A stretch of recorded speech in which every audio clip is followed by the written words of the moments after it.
Good evening सभी को।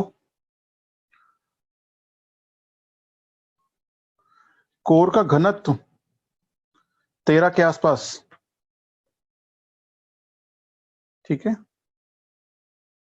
विभेदन प्रक्रिया आज देखना क्या है, बेसाल्ट क्या होता है वो भी देखेंगे। टुंड्रा जलवायु, जहाँ पे बर्फ जमी होती है, जहाँ पे पूरा फ्रीज एरिया है, वो है आपका टुंड्रा जलवायु। मैं ठीक हूँ, हाल भी ठीक है।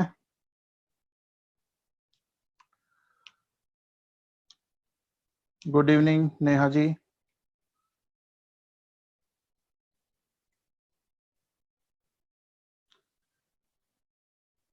कार्डिलेरा आएगा, टॉपिक आएगा कार्डिलेरा भी, तब देखेंगे। परमाफ्रॉस्ट क्या है, यानी परमानेंटली जमे हुए एरिया, यानी जो परमानेंट जड़े जमे हुए हैं, जो झीलें जम जाती हैं उनको कहते हैं, ठीक है ना। तो जो झीलें जम जाती है नीचे तक, हाँ ग्रेविटी अब नॉर्मली भी देखेंगे, ग्रेविटी कैसे चेंज होगी कैसे नहीं होती है। पोल के पास कोई वनस्पति नॉर्मली नहीं होती है, ऑन एवरेज नहीं होगी, है ना। हाँ कोर को अभी डिटेल में करना ना, कल तो हमने वैसे ही किया था कि सारे टॉपिक कि एक बार हल्का हल्का उसके ऊपर नजर डाल लें कि आज नई खोजें जब तक नहीं हुई थी तब तक उस टॉपिक को कैसे पढ़ा जाता था, है ना। हॉट स्पॉट भी आने वाला है। निहारिका मतलब धूल के कण, एनर्जी के कण, उनके बादलों को कहते हैं, ठीक है, उन्हें कहते हैं निहारिकाएं।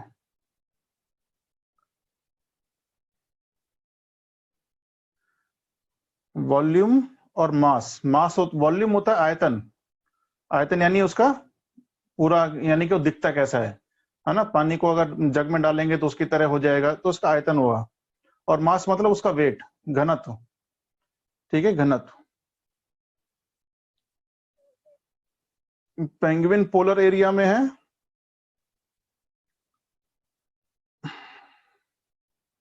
मेरी आवाज आ रही है आपको सभी को?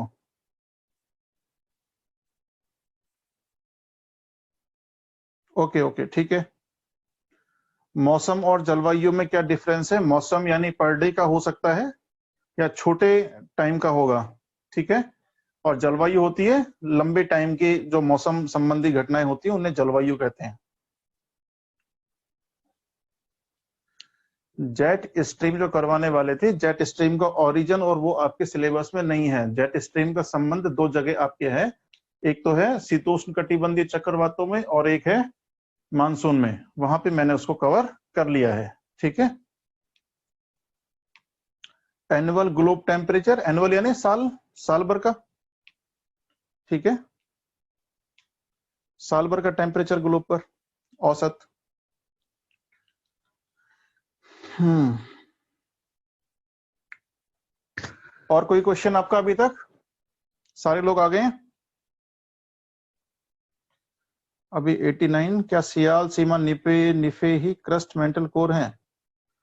हाँ, सियाल को कहते हैं क्रस्ट, सीमा को कहते हैं मेंटल और उसको कहते हैं कोर। मॉइस्चर मींस क्या लिखा है?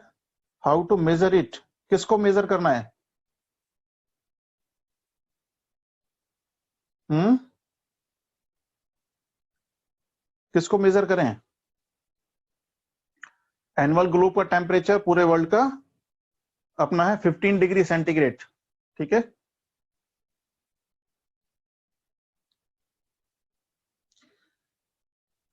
हाँ आज देखते हैं एपिसेंटर क्या है।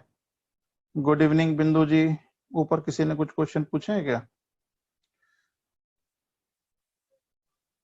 कोर एक बार बताएंगे। पोल पर कोई वनस्पति नहीं होती, ग्रेविटी अब नॉर्मली हो गया।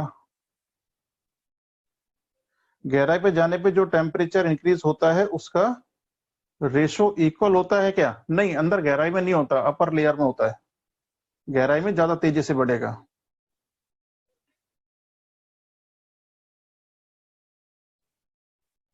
आवाज अपने एंड पे चेक करिए राजवीर।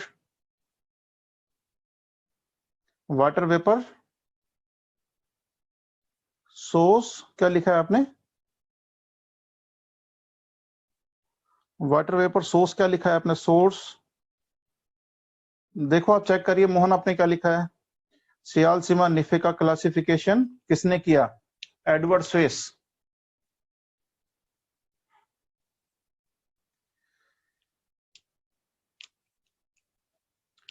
अभी जो अनुमान है 1.5 डिग्री बढ़ जाने का,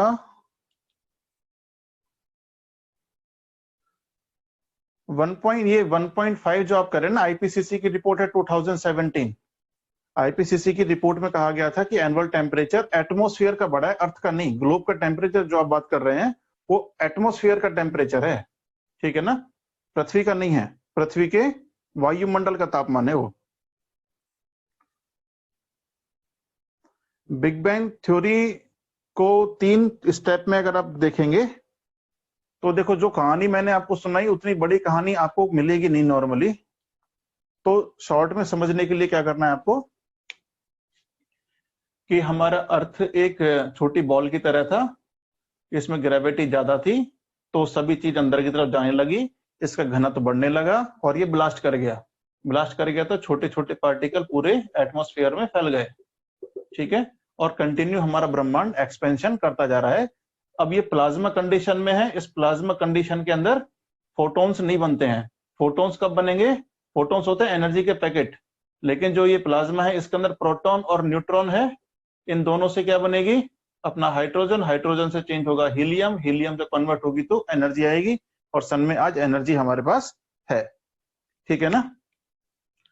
सन की लाइट की स्पीड, सन की लाइट की स्पीड वो 8 मिनट में कुछ ऐसे पहुंचता है अपने अर्थ पर, ठीक है ना। 8 सेकंड या 8 मिनट कुछ ऐसा है। चलिए तो शुरू करें फिर अपना टॉपिक। अगर सारे लोग, प्लाज्मा कंडीशन क्या होती है, यानी सेमी लिक्विड। सेमी लिक्विड का मतलब होता है यानी कि कहूं कि जैसे बर्फ है और पानी भी उसमें हो। जैसे अगर कंडीशन आप देखोगे, ना तो पूरी तरह जमा हो और ना ही पूरी तरह पिघला हुआ कंडीशन में हो, उसे कहते हैं। हाँ, 8 मिनट 16 सेकंड, हाँ जो भी है। LHC क्या लिखा है आपने विष्णु?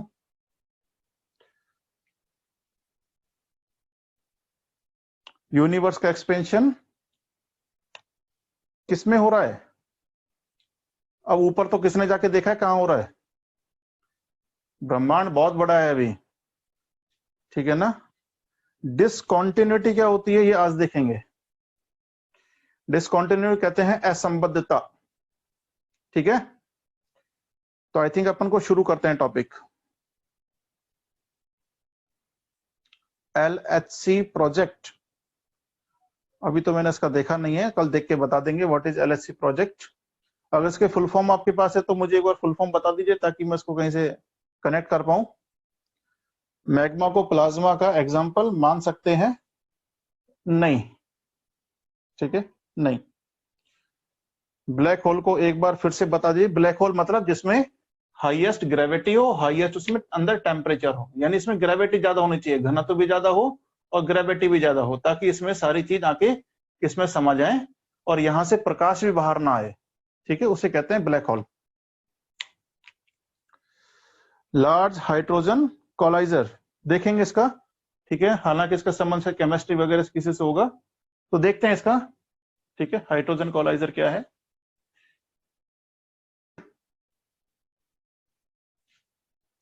चलिए, तो आज जो आपको टॉपिक अपना करना है, कल मैंने आपको अर्थ की संरचना का कुछ बेसिक बताया था और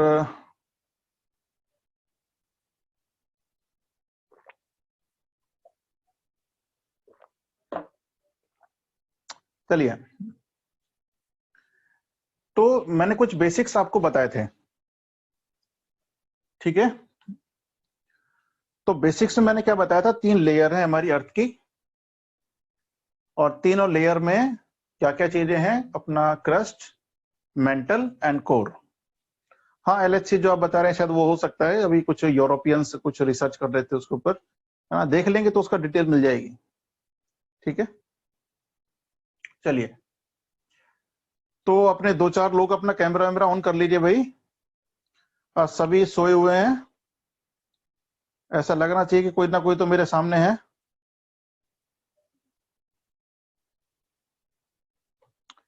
चलिए, तो आज अपन को क्या देखना है? कुछ बेसिक्स बातें करनी है। किस चीज पर?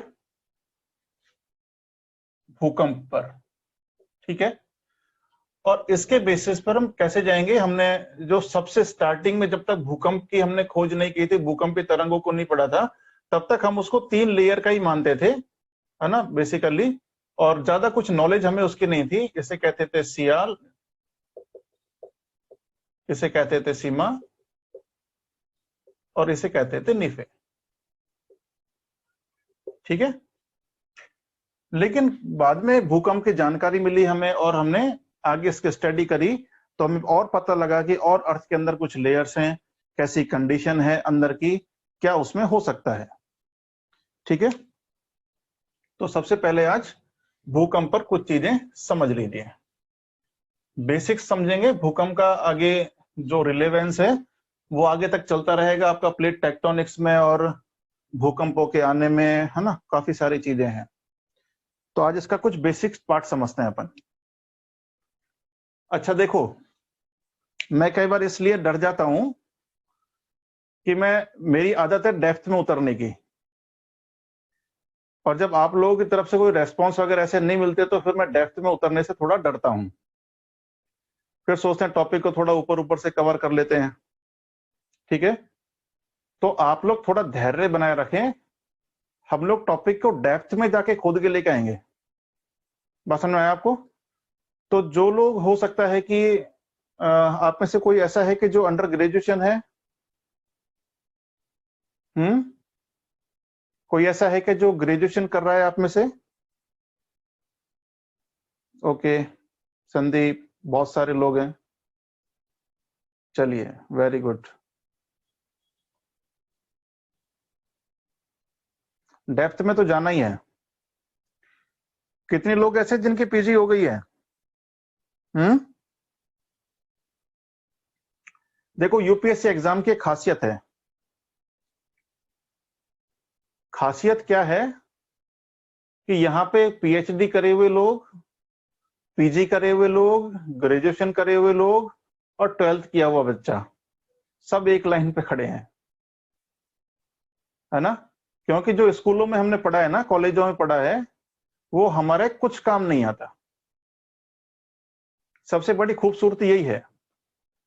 बस फर्क क्या है, मैच्योरिटी का, कि जो पीएचडी कर रहा है वो थोड़ा मैच्योर होगा, ठीक है। तो मैच्योरिटी के साथ वो किताब को पढ़ रहा होगा। और जो ग्रेजुएशन में है, चलिए आपने एलएलबी करी है, वेरी गुड, तो इसमें जिसने भी कुछ भी पढ़ा है वो कोई मैटर नहीं करता, सभी एक लाइन पर खड़े हैं। बस फर्क है मैच्योरिटी का। तो जो लोग अभी यंग हैं, और इसमें यंग तो खैर आप सभी होंगे, है ना, तो मतलब जो ग्रेजुएशन कर रहे हैं, मेरा कहने का मतलब है जो ग्रेजुएशन कर रहे हैं, वो लोग ये ना सोचे कि ये हमसे बड़े कॉम्पिटिटर हैं, वो भी वही हैं जहां आप हैं, ठीक है। बस आप थोड़ा मैच्योरिटी दिखाएं और टॉपिक को थोड़ा डेप्थ में समझने की कोशिश करें बस, क्योंकि जितना आपको आता है इतना ही इनको आता है। बात समझे आप? सर, आंतरिक संरचना में कोर और मेंटल ही है क्या? क्रस्ट भी है ना, 3 लेयर बताई थी मैंने आपको। चलिए भूकंप की थोड़ी शुरुआत करते हैं। कोई आपसे पूछे व्हाट इज अर्थक्वेक, कोई अगर आपसे क्वेश्चन करता है what is the mean of earthquake, क्या मतलब होता है अर्थक्वेक का, क्या मतलब होगा? कोई मुझे कमेंट में बताइए।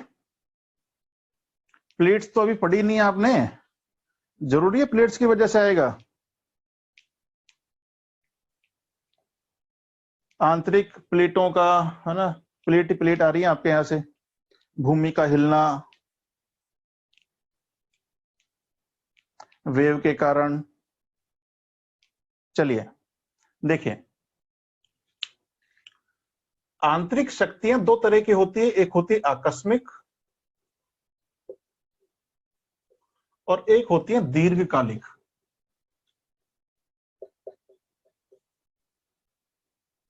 भूकंप किस कैटेगरी में आता है? सडन। दीर्घकालिक में कौन सा आएगा? जस्ट लाइक माउंटेन का बनना, ठीक है। तो माउंटेन का बनना, जैसे माउंटेन बनेगा तो उसको बनने में काफी साल लगते हैं, जैसे हिमालय अगर बना तो हिमालय लगभग 65 लाख साल पहले इसका ओरिजिन स्टार्ट हुआ। The origin of Himalaya start कब हुई? लगभग 65 साल पहले, 65 लाख साल पहले। और आज भी हिमालय का ओरिजिन चल ही रहा है। क्लियर? तो हिमालय को इतना लंबा समय लग गया, लेकिन वॉल्केनो सडन आता है, अचानक आएगा। और अचानक आता है इसीलिए ये आपदा है, आपदा क्रिएट करता है। ठीक है? तो ये भूकंप अगर कोई आपसे पूछता है तो ऊर्जा का तरंगों में प्रवाह है भूमि में। क्या है? भूमि में ऊर्जा का तरंगित प्रवाह, यानी तरंगों के रूप में जब ऊर्जा बहती है हमारे जमीन में या चट्टानों में बहती है और उससे कंपन उत्पन्न होता है, दैट इज कॉल्ड अर्थक्वेक। ठीक है? तो जब भी आप अर्थक्वेक के बारे में कभी इंट्रोडक्शन लिख रहे हो तो ये ना लिखें कि सडन ट्रेमोर इन अवर अर्थ, सडन हलचल हो गई, कंपन हो गई।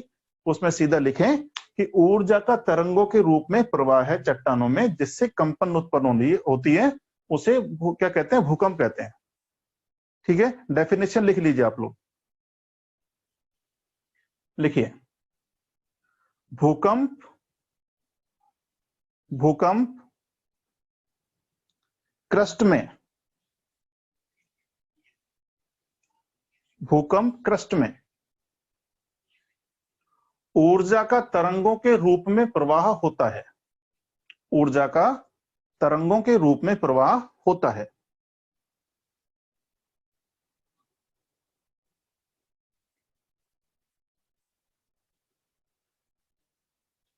जिससे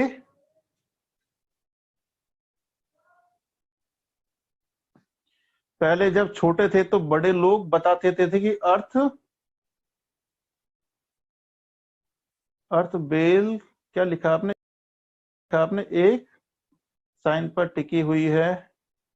कोई बात नहीं, अब तुम उनको बताना कि ये टिकी हुई कि कहीं पर भी नहीं है। ठीक है? यानी अब तक आपने उनकी सुन ली, अब आप उनको सुनाना कि अर्थ क्या क्या काम हो रहा है अर्थ के अंदर और किस तरह का फंक्शन चल रहा है। आगे लिखिए। जिसकी वजह से पृथ्वी में कंपन उत्पन्न होता है, जिसकी वजह से चट्टानों में कंपन उत्पन्न होता है।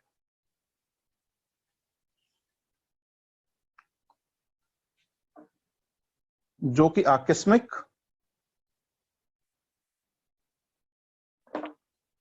जो कि आकस्मिक व विनाशक होता है।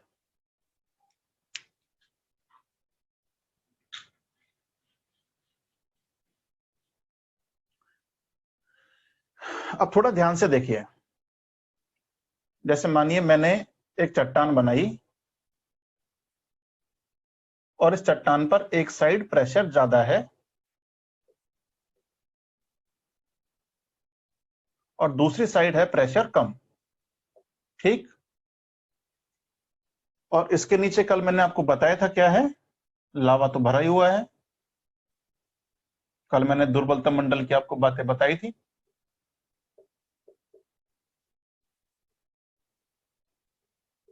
ठीक है? और क्रस्ट जो है इसको आप एक लकड़ी माने और इसको माने पानी।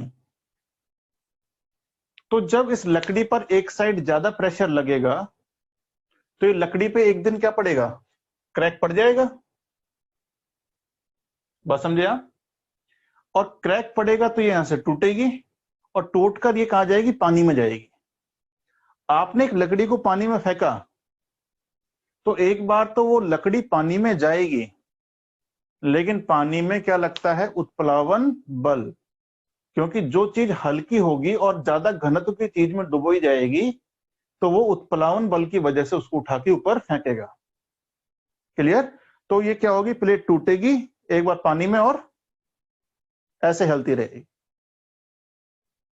और फिर स्टेबल हो जाएगी। तो इससे क्या हुआ कि जो प्रेशर इसके ऊपर लग रहा था उसने वो रिलीज कर दिया और शांत हो गई। कुछ समय के बाद प्रेशर और बढ़ा, कहीं और से टूटेगी और वापस फिर अपना यहां पे शांत हो जाएगी। इतना ही भूकंप आता है। ठीक है? तो रॉक है, इसके ऊपर प्रेशर एक साइड ज्यादा है और यहां से टूटेगी। टूटने के बाद एक टुकड़ा अलग हो जाएगा और एक टुकड़ा यहां से नीचे की ओर चला जाएगा। क्लियर? तो जो टुकड़ा नीचे गया है ये उत्प्लावन बल की वजह से वापस ऊपर आता है और हलता है ऐसे। तो जिस जगह से टूटता है इसे कहते हैं फोकस। यहाँ चट्टानों के अंदर क्या बनता है, जहां पे प्रेशर ज्यादा लग रहा है उसका वहां फोकस, यानी जहां से तरंगे उत्पन्न होंगी। बात समझ में आया आपको? और सपोज करो कि यहाँ पे कोई एक पुल था पहले, या कोई घर था या कुछ भी था, तो सबसे पहले इफेक्ट किस पर पड़ेगा? क्योंकि यहां से तरंगे गोल गोल निकलेंगी ऐसे, मानिए यहां से गोल गोल चली ऐसे, तो सबसे पहले कहां पहुंचेगी? ऊपर, क्योंकि पृथ्वी में नीचे जा ही रही है, लेकिन इधर इधर कुछ भी कहीं नहीं पहुंची अभी है, लेकिन सतह पर पहले पहुंचेगी, ठीक इसके 90 डिग्री पर।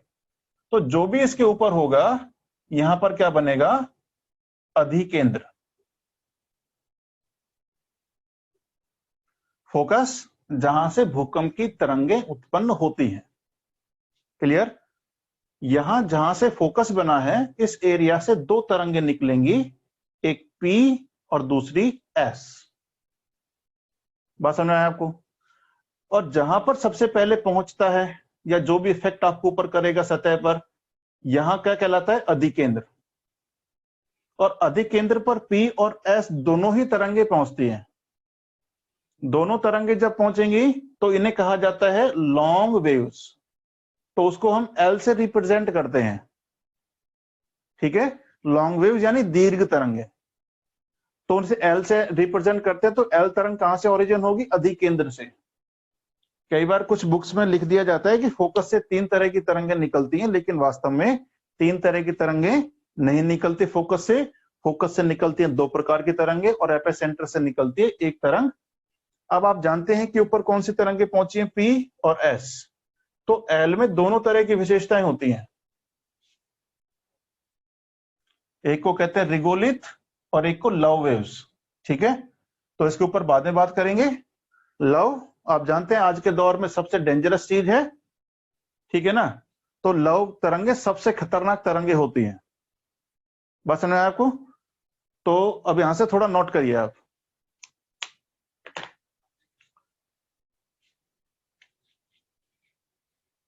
लिखिए, भूकंप,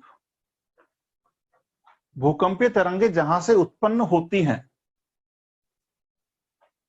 भूकंपीय तरंगे जहां से उत्पन्न होती हैं उसे अधिकेंद्र कहा, सॉरी, उसे फोकस कहा जाता है। उसे फोकस कहा जाता है।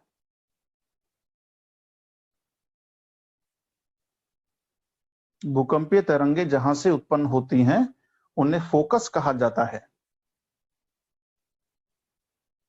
यहां से 2 प्रकार की तरंगे निकलती हैं। यहां से 2 प्रकार की तरंगे निकलती हैं, P और S, primary and secondary waves.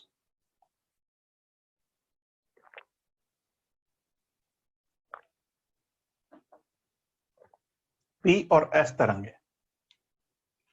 Paragraph change करिए। जहां पर भूकंप की तरंगे सबसे पहले पहुंचती हैं, जहां पर भूकंप की तरंगे सबसे पहले पहुंचती हैं और सतह पर अपना प्रभाव दिखाती हैं, और सतह पर अपना प्रभाव दिखाती हैं, उसे अधिकेंद्र कहा जाता है। उसे अधिकेंद्र यानी एपिसेंटर कहते हैं। अधिकेंद्र। क्लियर? उसे अधिकेंद्र कहा जाता है। यहां से L तरंगे निकलती हैं। यहां से L तरंगे निकलती हैं। क्लियर? चलें, मैं आप लोगों से एक रिक्वेस्ट और कर लूं क्या? जिनके भाई बहन उनके साथ बैठकर पढ़ रहे हैं, या तो उन्हें पूरे कपड़े पहना के बैठाएं या उन्हें कैमरे से थोड़ा दूर हटा लें। बात समझे आप? हाँ, पृथ्वी की धरातल यानी चट्टाने ऊपर वाली तो घर में तो आप जानते हैं जैसे घर में है वैसे ही है।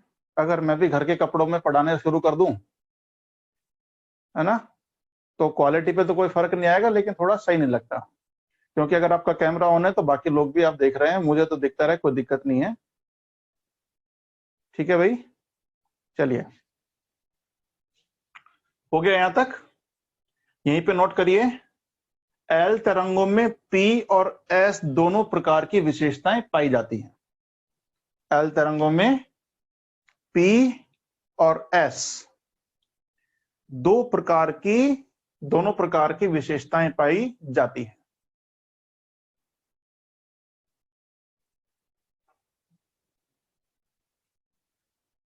दोनों प्रकार की विशेषताएं पाई जाती हैं।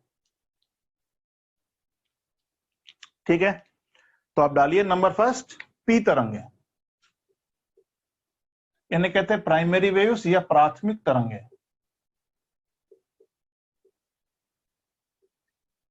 प्राथमिक तरंगे, देखिए, मान लीजिए मुझे इस रूम से बाहर जाना है, ठीक है, तो मैं कैसे कैसे जा सकता हूं? मैं जा सकता हूं जैसे पैदल चल के जाऊं, ऐसे जा सकता हूं, या हो सकता है कि मैं फॉग जंपिंग करके जाऊं, ठीक है, उछलता उछलता जाऊं, या हो सकता है कि मैं दंडवत प्रणाम करता हुआ जाऊं, लेकिन अल्टीमेटली मुझे रूम से बाहर निकलना है। तो मेरे जाने के तरीकों में फर्क हो सकता है, लेकिन सभी जो तरंगे हैं सभी को पृथ्वी से बाहर निकलना है, बस इनके चलने में थोड़ा थोड़ा डिफरेंस है। क्लियर? अब जब तरंगे निकलती हैं तो सबसे पहले कौन सी तरंग निकलती है? पी, इसलिए इसका नाम क्या रखा हमने? Primary waves. प्राइमरी वेव सबसे स्पीड से निकली क्योंकि सबसे पहले निकलेगी, क्योंकि जब कोई चीज टूटेगी तो ज्यादा एनर्जी निकलेगी उसमें, और पी प्रकार की तरंगे निकलती हैं। ठीक है, तो जब पी तरंगे निकलेंगी, अब ये पी तरंगे कैसे चलेंगी? ये तीनों माध्यम में चलेंगी, ठोस हो, तरल हो या गैस हो, ये तीनों में पार कर जाएगी। बस समझे आप? ये तरंग की स्पीड बहुत ज्यादा है। स्पीड कितनी है इसकी? अप्रोक्स 11 किलोमीटर पर सेकंड। तो 11 किलोमीटर पर सेकंड की स्पीड से जब चलेगी तो ये ठोस, तरल और गैस तीनों माध्यमों में से क्रॉस कर जाएगी। इसकी सबसे बड़ी विशेषता यही है कि ये तीनों मीडियम को क्रॉस कर जाएगी। क्लियर? अब ये कैसे जाएगी? जैसे मानिए कि वेव जाना किधर है, यहां से ए से चलना है और बी की तरफ जाना है, तो इसमें एनर्जी इस डायरेक्शन में मूव करेगी, और इसके जो पार्टिकल हैं, यानी कि वेव जब ऐसे धक्के लगाएगी ऐसे सामने यूं ऐसे, और ऐसे कैसे चलेगी? फुदकती हुई up and down, fog jumping करेगी।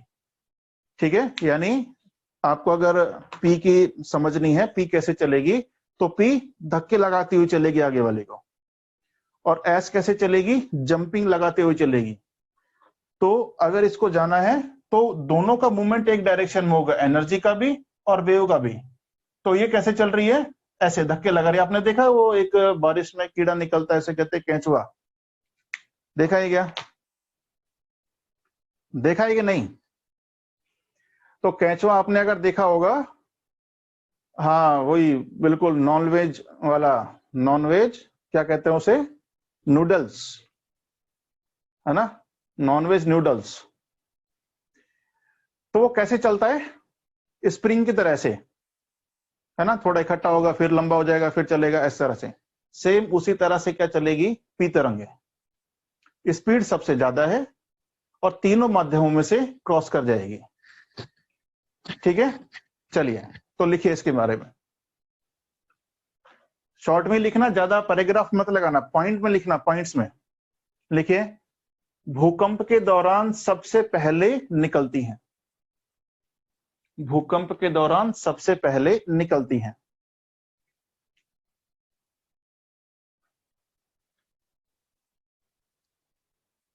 नेक्स्ट लिखिए, औसत गति कितनी बताई मैंने? 11 किलोमीटर प्रति सेकंड। औसत गति होती है 11 किलोमीटर प्रति सेकंड।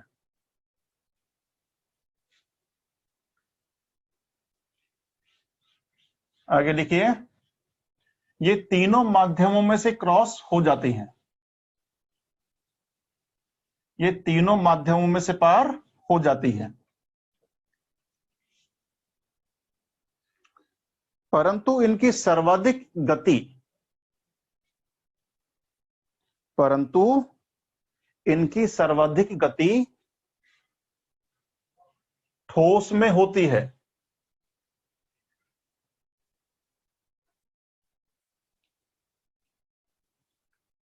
सर्वाधिक गति ठोस में होती है।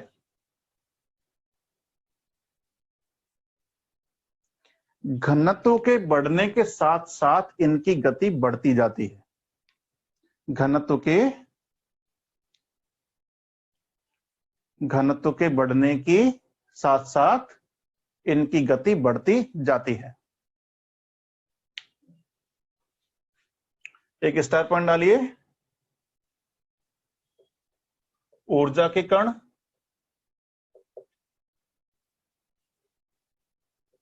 और तरंग की दिशा,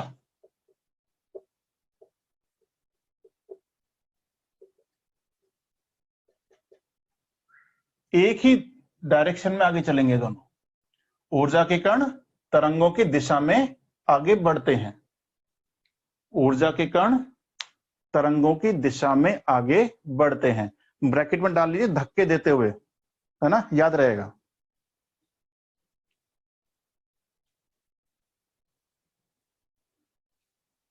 धक्के देते हुए। तो आपने कभी साउंड का सिंबल अगर देखा हो तो साउंड के सिंबल में इस तरह से आता है आपको आगे, ठीक है, तो उससे उसके जैसे लगती है कि जैसे साउंड का सिंबल आपका साउंड जाता है।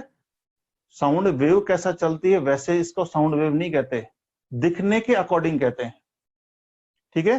तो इसे हम साउंड वेव भी कहते हैं। साउंड वेव की तरह, साउंड वेव नहीं, साउंड वेव की तरह बिहेव करेंगी, यानी धक्के देती हुई चलेंगी। बस समझ में आया? तो एक और लिखिए, इन्हें ध्वनि, ये ध्वनि तरंगों के समान होती हैं। ये ध्वनि तरंगे होती है मत लिखना, ये ध्वनि तरंगों के समान होती हैं। ध्वनि तरंगों के समान होती हैं।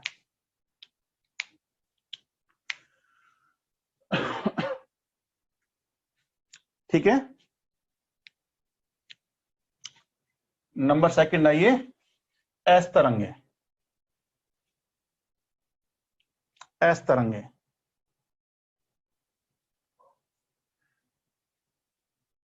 अब देखो, एस तरंगों की औसत गति होती है लगभग 6 किलोमीटर, 6 से 8 किलोमीटर प्रति सेकंड, ठीक है, ये इनकी गति है। ये तरंगें केवल एक ही माध्यम में चल पाती हैं और वो है ठोस। आपको किताबों में ये मिलेगा, ये तरल में से नहीं गुजर सकती, और क्योंकि एक किताब की कॉपी सभी किताबें हैं तो आप भी ये रटते होगे तरल में से नहीं क्रॉस कर सकती। लेकिन अब आप क्या याद रखो, केवल ये किस में से चलेगी, ठोस में से चलेगी, ठीक है, गैस में से भी नहीं क्रॉस करेगी। उसमें ये सोचा गया है कि आप अंडरस्टैंड कर लेंगे कि तरल में से नहीं क्रॉस करती तो गैस में से कैसे कर जाएगी, लेकिन जो पढ़ने बैठा है वो इतना सोचने की फुर्सत कहाँ है उसके पास, क्योंकि तुम तो आज ये सोच के बैठे हो कि आज हमें 15 पेज खत्म करने हैं, तो सोचने का टाइम तब मिलेगा जब बुक को रख दोगे आप, ठीक है। देखिए आईएससी क्लासेस का मतलब क्या है, यहां पढ़ाना मतलब नहीं है, ठीक है। डेंसिटी बढ़ेगी तो भाई पास होने का मीडियम बढ़ गया ना, स्पीड क्यों बढ़ेगी, क्योंकि कण पास पास आ जाएंगे तो स्पीड बढ़ जाएगी, क्योंकि मीडियम इंक्रीज हो गया, डेंसिटी हो गया। देखिए आईएएस क्लासेस का मतलब क्या है, दो इसके मतलब हैं। पहला, आपको चीजें सिखाना, पढ़ाना नहीं, चीजें सिखाना, ठीक है। और नंबर सेकंड, आपको सोचने वाला प्राणी बनाना, कि आप सोच सकें किसी चीज के बारे में। अगर आपसे कहा जाए ना कि आप कोई मैं आपको एक वर्ड दूं और कहूं कि इसके ऊपर 200 या 300 वर्ड्स लिखो, तो आप उस टाइम सोचने बैठ जाएंगे, मेरे से अब 2 लाइन तो मैंने लिख दी, अब तीसरी लाइन में क्या लिखूं। बात समझ में आया? लेकिन आपको ऐसे में मालूम है कि कौन सा टॉपिक पे आने वाला है? मालूम है क्या? किसी को भी नहीं मालूम है। तो आप कब सोचेंगे उसके ऊपर? जब ये सोचने वाले प्राणी बन जाएंगे। इसलिए पहली रिक्वायरमेंट क्या है कि आप टॉपिक्स पर सोचिए, रटिए मत उनको। सोचने का मतलब कुछ डाटाज मैंने आपको लिखा दिए हैं, कुछ मैंने फंक्शन लिखा दिए हैं, कुछ रूल्स लिखा दिए हैं, कुछ फंडामेंटल्स आपके पास आ गए हैं। उसके बेसिस पर देखिए क्या ऐसा इक्वेटर एरिया में होगा तो क्या होगा, ऐसा अगर पोलर एरिया में हो रहा होगा तो क्या होगा, और उसको लिंक करिए, है ना? उसको लिंक करिए। जैसे ज्योग्राफी पर इकोनॉमी भी डिपेंड करती है, ठीक है? जैसी आपकी ज्योग्राफिकल कंडीशन होगी वैसी आपकी इकोनॉमी होगी। जैसे जितने भी पुराने टाइम में कंट्री थे, जैसे ब्रिटेन, जापान, ये सभी कंट्री पावरफुल क्यों थे? जब पूरी ब्रिटेन ने अपनी नेवियल पावर के बल पर क्या किया, पूरे वर्ल्ड में राज किया, ठीक है? क्यों इसने नेवी पावर को डेवलप किया? क्योंकि इसको स्थल सीमा कहीं से लगती ही नहीं है, तो स्थल सेना बना के क्या करेगा? इसको तो चारों तो पानी को सामना करना है, तो पानी का जब सामना करना है तो इसने नेवियल पावर अपनी पावरफुल करी। ऐसे ही जापान, जापान भी स्थल से किसी से नहीं कांटेक्ट है, तो या तो ये नेवी पावर बनाएगा या एयर पावर, तो ये थी एयर पावर और ये थी नेवियल पावर। तो ज्योग्राफिकल कंडीशन आपकी इकोनॉमी भी डिपेंड करती है, और आपको ये देखिए आप कैसे इंसान होंगे, पावरफुल होंगे, कमजोर होंगे, ठीक है? दैट मीन्स आवश्यकता जब पड़ती है ना इंसान को, तो वो सोचना सिखाती है, ठीक है? जब आपकी आवश्यकताएं होंगी कि आंसर लिखना है आपको और सोचना है, तो टॉपिक्स पे मंथन करना आपको पड़ेगा और यही सीखना है। अदरवाइज चीजें तो किताबों में लिखी है, और जो पढ़ा रहे हैं वो भी किताबों से सीखे हैं। वो ऐसा नहीं कि ऊपर बादलों में बैठ कर देख रहे थे कि पानीपत का युद्ध क्यों हो रहा है ना, किसने किसको मार दिया, ठीक है? वो भी किताबों से सीखे हैं। लेकिन यूपीएससी आपसे क्या पूछ लेगा कि सभी युद्ध पानीपत में ही क्यों हुए? अब किताबों में कुछ नहीं मिलेगा। बात समझिए आप। आपसे कोई पूछ रहे कि इतना ये युद्ध पानीपत कब हुआ, इतने 1100 में हुआ, ये 1200 में हुआ, 1300 में, जो भी हुआ, लेकिन ये रट के क्या फायदा? क्योंकि आपने सोचा नहीं कि सभी युद्ध पानीपत में ही क्यों हो रहे हैं, ठीक है? तो ये सोचना पड़ेगा आपको, और जब सोचना पड़ेगा तो आपके आंसर निकलेंगे, ठीक है ना? चलिए, ज्योग्राफिकल कंडीशन नहीं, काफी सारी चीजें हैं। जब तक एक सब्जेक्ट को दूसरे से लिंक नहीं करोगे, आपका जीएस का आंसर नहीं बनेगा। जीएस का मतलब ये नहीं कि ज्योग्राफी में पूरा ज्योग्राफी ठूस के आनी है वहां पे। ज्योग्राफी ठूस के आने के लिए ज्योग्राफी ऑप्शनल है आपके पास। बस समझ में आया? जिसको हिस्ट्री ठूस के आनी है उसके लिए हिस्ट्री ऑप्शनल रखा है, यानी कि जिसके अंदर आपको मास्टरी दिखानी है वो कलाकारी के सारे सब्जेक्ट रखे हुए हैं। लेकिन जनरल स्टडीज में आपको एक सब्जेक्ट का रिलेशन दूसरे से जोड़ना ही पड़ेगा, और वही आपकी सक्सेस तय करेगा कि आप कितने सक्सेसफुल या कितने अच्छे थिंकर हैं, जो सोच पा रहे हैं, ठीक है ना? ये स्कूली एजुकेशन नहीं है जिसमें रटा, वहां से हमने पिया उसको और वहां जाके उगल आए, है ना? तो ये निगल उगल प्रक्रिया से बाहर आ जाइए आप लोग, ठीक है ना? चलें आगे। चलिए, तो मैं बात कर रहा था कि ये केवल किस में चलेगी? ठोस में। तो यहीं पर अब आपको क्या पता लगेगा कि ये तरल में नहीं गई, और तरल में नहीं गई तो यहीं पर आपके दिमाग में क्वेश्चन रेज होना चाहिए कि कल मैंने अर्थ के बारे में आपको बताया था, और अर्थ के बारे में जब मैंने आपको बताया था तो दो जगह मैंने तरल अवस्थाएं बताई थी। एक बताया था मैंने दुर्बलतम मंडल, और एक बताया था आउटर कोर। ये था अपना एस्थेनोस्फेयर, ठीक है ना? तो इस एस्थेनोस्फेयर के अंदर यहाँ पे भी लिक्विड है और यहाँ भी लिक्विड है। तो इस लिक्विड में से ये क्यों क्रॉस कर जाती है और इस वाले में से क्यों क्रॉस नहीं कर पाती? बस समझिए आप। क्योंकि आपको क्या कहा गया अभी कि ये लिक्विड में से क्रॉस नहीं कर सकती, लेकिन आपको ये भी मालूम है कि अर्थ के अंदर दो जगह पर लिक्विड है, एक ऊपर और एक नीचे, ठीक है? और आप बार बार बुक में क्या पढ़ते हैं कि वो कोर में प्रवेश नहीं करती, कोर से क्या करती है, वो विक्षेपित हो जाती हैं और जिस भी डिग्री पे बाहर निकलती हैं लगभग।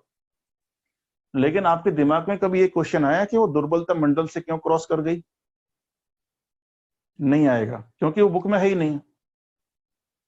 अब आपको सारी चीजें दी हैं, लेकिन आपके पास सोचने का टाइम नहीं है, लेकिन यूपीएससी के पास भरपूर टाइम है पूरे साल भर का,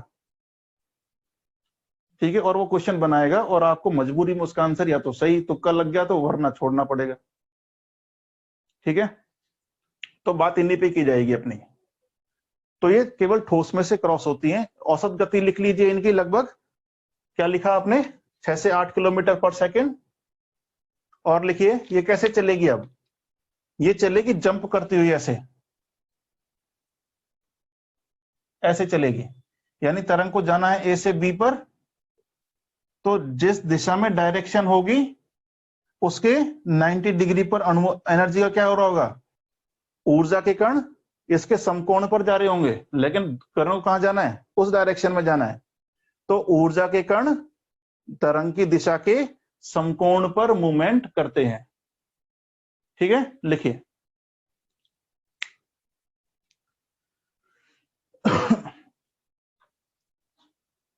सर लिक्विड और गैस में से क्यों पार नहीं होती, क्योंकि इसकी क्या है, आवृत्ति कम है, ठीक है। चलिए लिखिए, इसमें ऊर्जा के कण तरंग की गति की दिशा में ही, तरंग की दिशा की गति में ही, गति के समकोण पर, गति में ही मत करना, गति के समकोण पर। आपने क्या सेंटेंस लिख लिया यार, मेरा गड़बड़ा गया, सुनो। इसमें ऊर्जा के कण तरंग की गति की दिशा के समकोण पर मूवमेंट करते हैं। ऊर्जा के कण तरंग की गति की दिशा के समकोण पर मूवमेंट करते हैं।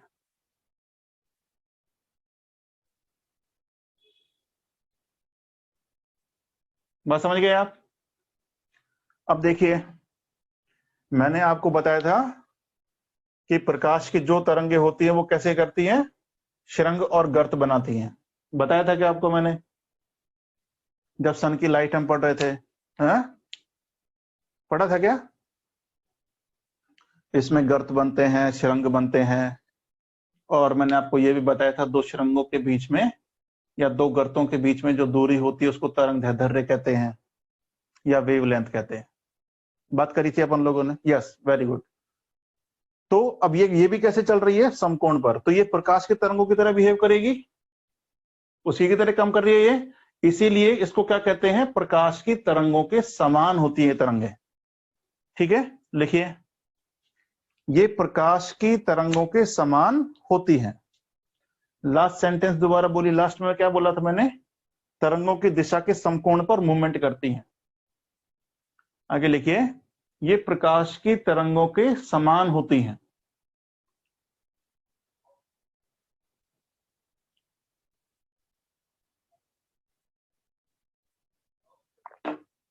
अब देखिए, इसका मतलब ये नहीं है कि प्रकाश तो किसी भी मीडियम में से बिना मीडियम के भी क्रॉस कर जाएगा।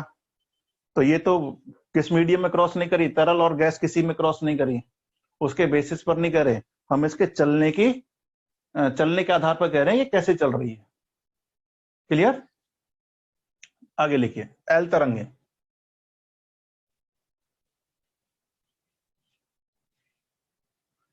अच्छा देखो, पी में और एस में एक एक वर्ड और लिख लीजिए।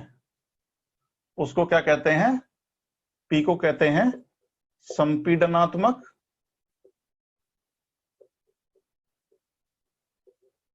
और इसको एक और कहते हैं, इसका नाम है अनुदैर्ध्य,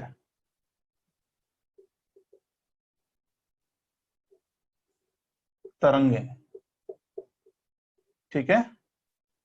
और एस क्या है,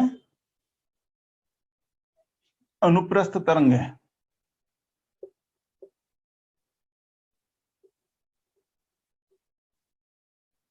अनुप्रस्थ तरंगे, संपीडनात्मक तरंगे और अनुप्रस्थ तरंगे। अब आइए एल पर, कहां से उत्पन्न होगी, अधिकेंद्र से, ठीक है। अब ये दो प्रकार की होंगी, मैंने आपको पहले ही बताया था, क्योंकि इसमें P और P और S दोनों की विशेषताएं हैं। तो एक होती है रेले, पहले समझिए, और दूसरी होती है लव तरंगे। ठीक है। अब क्योंकि ये बहुत कम घनत्व वाले क्रस्ट में आ गई हैं, और जब कम घनत्व वाले क्रस्ट में आ गई हैं तो आप जानते हैं कि स्पीड घट जाएगी। बिल्कुल मिट्टी में चल रही हैं, आपके मकान दुकान के नीचे से चल रही हैं, और जहां से ये चलेंगी, क्या लिखा है सब दोबारा लिखना, एस तरंग। एस तरंग कहते हैं अनुप्रस्थ, अनुप्रस्थ। ठीक है। तो मैं क्या बता रहा था, हाँ, अपर क्रस्ट में चलेंगी जहां बहुत कम घनत्व की चट्टानें हैं, और क्योंकि ये बहुत उनसे भी कम स्पीड पे चलेंगी, चलने को तो ये, लेकिन क्योंकि आपके मकान के नीचे से चलेगी, तो एस तरंग तो क्या काम करती है, ऐसे अप एंड डाउन, तो आपकी बिल्डिंग को अप एंड डाउन करेगी। और पी तरंग कैसे करती है, धक्का मारती है, तो आपकी बिल्डिंग को धक्का मार रही होगी, तो आपकी बिल्डिंग पे क्या असर हो रहा होगा, ऐसे। बात समझ गए आप? तो आपके घर पर दोनों इफेक्ट पड़ रहे होंगे, ऐसे वाले भी पड़ रहे होंगे और ऐसे भी पड़ रहे होंगे। इतना ही आपके घर में जान है, और वो कलेप्स हो जाएगा। ठीक। अब इसलिए इनको सबसे खतरनाक कहते हैं, क्योंकि इससे बहुत ज्यादा नुकसान कहां हो रहा है, जहां हम रह रहे हैं।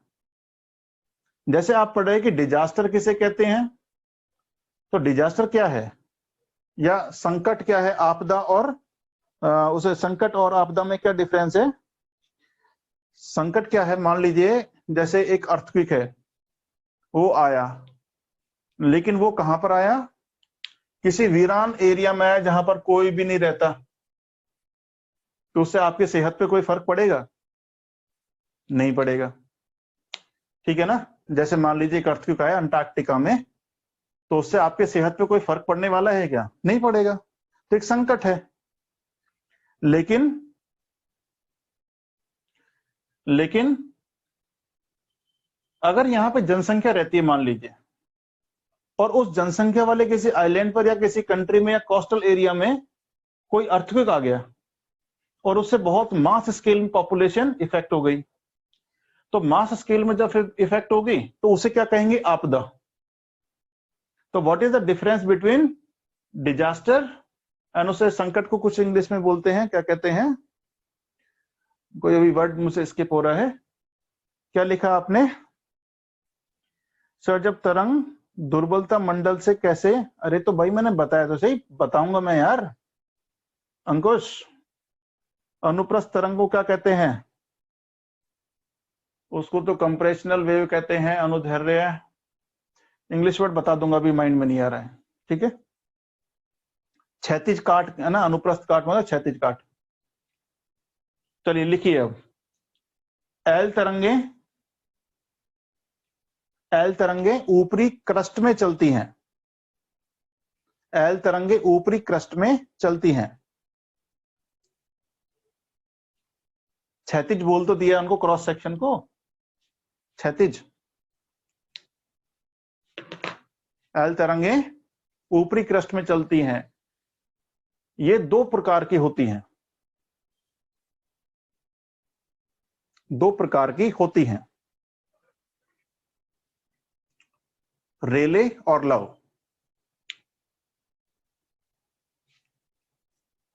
रेले तरंगे पी के समान और लव तरंगे एस के समान। रेले तरंगे पी के समान और लव तरंगे एस के समान होती हैं। क्लियर? आगे लिखिए, लव तरंगे सबसे विनाशक तरंगे होती हैं, लव तरंगे सबसे विनाशक तरंगे होती हैं, क्योंकि ये क्रस्ट की चट्टानों में दोलन उत्पन्न करती हैं, क्योंकि ये क्रस्ट की चट्टानों में दोलन उत्पन्न करती हैं।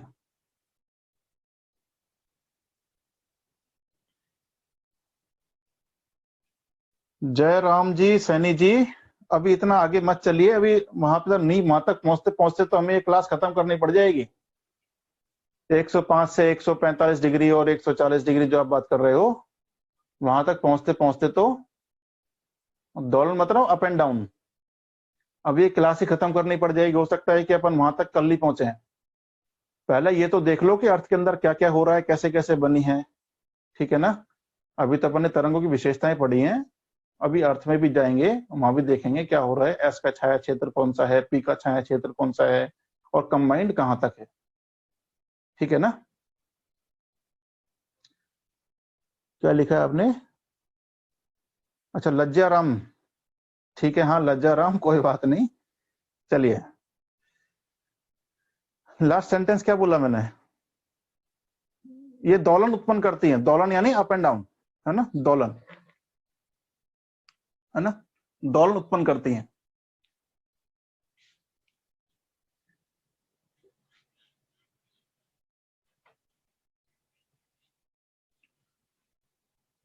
अब देखिए 4 तरंगों के बारे में और यहीं पर आप नोट कर लीजिए।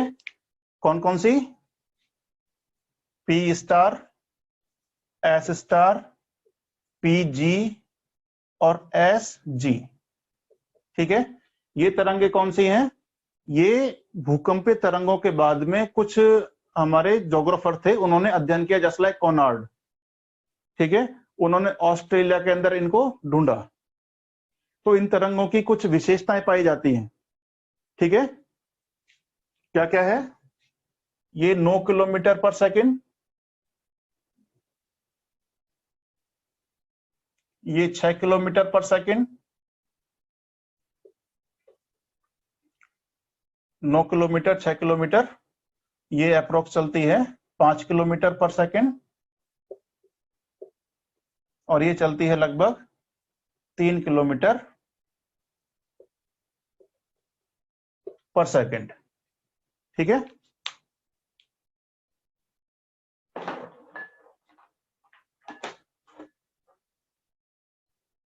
इसको 5, इसको ऐसे करिए, ऐसे कर लीजिए, 9 किलोमीटर, 4 किलोमीटर, 6 किलोमीटर, 3 किलोमीटर पर सेकंड। तो इनको कोनार्ड ने ढूंढा ऑस्ट्रेलिया में, ठीक है। इनके बेसिस पर हमें असंबद्धता का पता चलेगा कुछ देर के बाद में, जब हम देखेंगे अर्थ के अंदर कुछ असंबद्धताएं पाई जाती हैं। असंबद्धता का मतलब क्या होता है कि देखो, भूकंप की तरंगों में 2 प्रक्रियाएं होती हैं, एक होता है परावर्तन, एक होता है अपवर्तन। जैसे आपने गिलास एक पानी का भरा आधा, और उसमें अगर ये मार्कर आपने डुबो दिया, तो ये मार्कर आपको कुछ टेढ़ा दिखेगा। बात समझ आया? क्यों ऐसा हुआ? क्योंकि मीडियम चेंज हो गया, ऊपर वायु है और नीचे पानी है। इसी तरह से ये तरंगे जिस भी स्पीड से चल रही हैं, और जैसे ही घनत्व चेंज होगा चट्टानों में, इनकी डायरेक्शन भी चेंज होना शुरू हो जाएगी, उनमें क्या आ जाएगा? अपवर्तन आ जाएगा, ठीक है। और कुछ चीजें जहां पे एंट्री नहीं करेगी वहां से परावर्तित हो जाएगी, ठीक है। तो 2 तरह की एक्टिविटी होंगी, ठीक है। आई वेव्स की, आई वेव कौन सी होती है भाई? आई वेव कोई नहीं है, आई वेव कोई भी नहीं है। चलिए, तो आपको ये थोड़ी विशेषताएं याद रखनी है। अब देखो अर्थ में हो क्या रहा है। अर्थ में सबसे इंपॉर्टेंट बात क्या है कि जब हमारी अर्थ बनी तो उस वक्त ये बहुत गर्म थी, क्लियर। धीरे धीरे जब ये ठंडी हुई, तो ठंडी होने पर मैंने कल आपको बताया था कि भारी चीजें सेंटर में। सर ऑस्ट्रेलिया में किसने खोजा? Konrad, Konrad. तो ये बहुत धीरे धीरे ठंडी हो रही है, इसमें भारी चीज सेंटर में आई और हल्की चीजें ऊपर चली गई। तो ऊपर जब गई तो ऊपर की चीजें ठोस हो गई। तो जो ठोस हुई वो क्या है? जिसके ऊपर हम बैठे हैं, धरातल, ठीक है। इसके नीचे क्या है? रेडियो एक्टिव मैटर्स हैं। इसके नीचे फिर धरातल है, यानी कि अपन कह सकते हैं कि ठोस चट्टाने हैं, और अंदर सेंटर में पिघला हुआ है। अब ये ठंडा क्यों नहीं हो रहा है?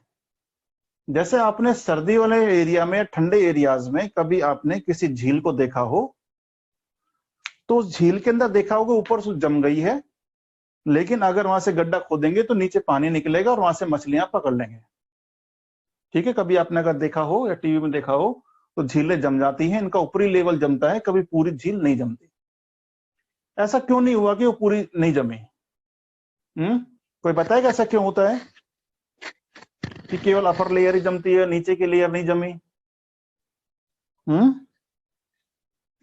आंसर मी इन चैट बॉक्स। तापमान, किसका तापमान? तापमान तो बहुत कम है। हाँ, रिफ्लेक्शन, कौन सा रिफ्लेक्शन?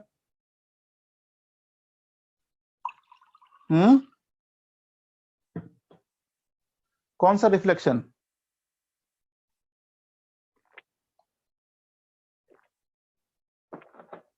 नहीं, ऐसी बात नहीं है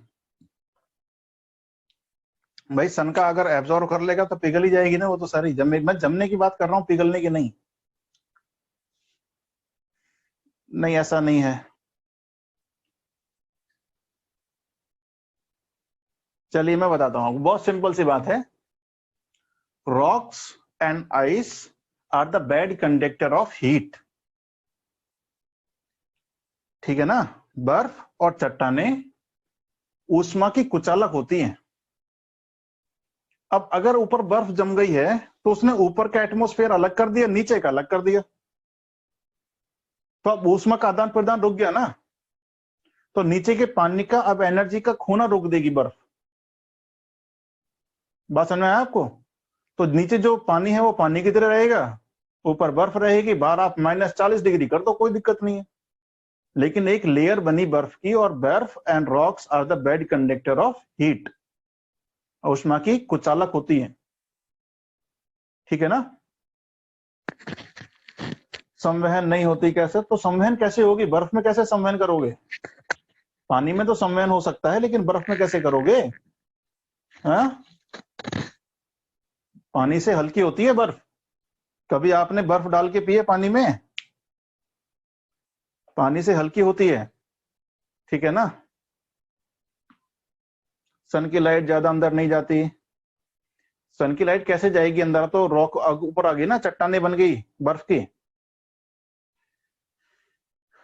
डायरेक्टली आइस भी तो नहीं, अरे तो डायरेक्टली आइस नहीं बनेगी, लेकिन आइस बनेगी तो ऊपर के लेवल पे सबसे पहले जमेगी ना। ठीक है ना? चलिए, तो आइए आप लिखिए। हाँ, मैं आपको क्या बता रहा था, जब अर्थ ठंडी हो रही थी तो सबसे पहले बाहर की लेयर ठंडी हुई। तो जब आप जैसे दही जमाया, दही से छाछ बना रहे हो, तो आप जब छाछ बनती है तो उसमें कुछ पृथक्कीकरण होता है ना? पृथक्कीकरण मतलब यानी उसमें से मक्खन अलग हो गया और छाछ नीचे रह गई। क्लियर? वही सारा क्या है अपना सागर मंथन, जैसे आपने एक वर्ड सुना होगा। तो अर्थ जब रोटेट कर रही है तो उसमें मैग्मा का पृथक्कीकरण हुआ। पृथक्करण कब होता है? अब यहां से आपका एक क्वेश्चन बनता है, मैग्मा पृथक्कीकरण क्या होता है? आपने एक वर्ड सुना होगा, क्यूरी पॉइंट। किस किसने सुना है भाई क्यूरी पॉइंट? क्यूरी पॉइंट क्या होता है भाई? विस्की जिसने पी हो उससे पूछो कि विस्की में क्यों डूब जाता है ना? तो क्यूरी पॉइंट क्या होता है भाई? आपने मैडम क्यूरी वगैरह का नाम तो सुना होगा, वैसे सिंपल ही सुन लीजिए। क्यूरी पॉइंट ऐसा पॉइंट है जिसके ऊपर अगर किसी चीज को गर्म किया जाए तो वह अपना चुंबकत्व का गुण खो देगी। बस समझे आप? उसमें मैग्नेट के गुण नहीं होंगे। बस समझ में आ गए? उस टेम्परेचर से नीचे आने के बाद ही उसमें मैग्नेट के गुण आना शुरू होंगे। ठीक है? तो जिस सीमा पर आकर, अब ये हर पदार्थ के अलग अलग होगी, ये ध्यान रखिए, कोई ऐसा फिक्स तो नहीं है कितना ही होगा, हर पदार्थ की अलग अलग होगी। तो ऐसा तापमान जिसके ऊपर कोई भी पदार्थ अपने चुंबक के गुण को खो दे, उस बिंदु को कहते हैं, उस तापमान के बिंदु को कहेंगे क्यूरी पॉइंट। बात समझ में आई आपको? तो हमारे लावा का टेम्परेचर बहुत ज्यादा है। मैंने कल आपसे बात करी थी, लगभग 5500 से 6000 डिग्री सेंटीग्रेड है अंदर का तापमान।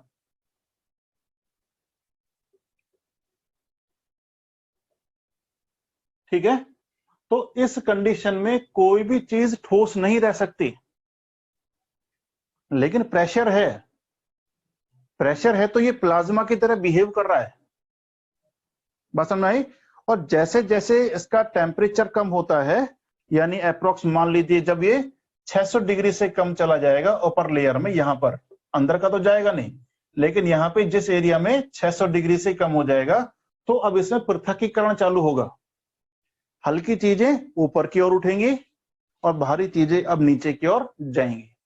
जैसे मक्खन ऊपर आ जाता है कुछ देर उसको घुमाने के बाद, तो हल्की चीजें ऊपर और भारी चीजें नीचे।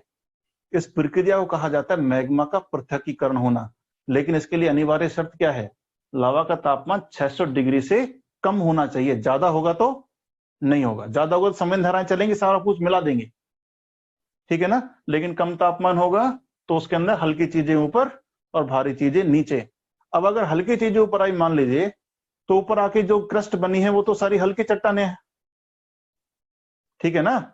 जो क्रस्ट हमारी बनी है जिसके ऊपर हम खड़े हैं, धरातल, ये सब हल्की चट्टाने हैं, ठीक है। तो ये सारी ऊपर आई, ठीक है।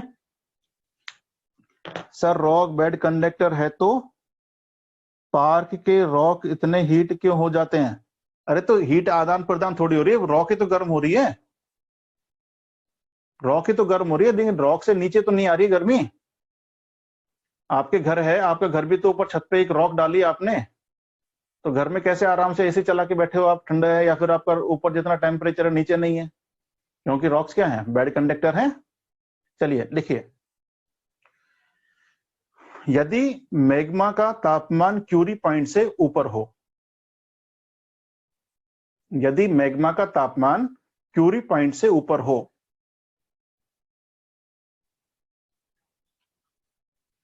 तो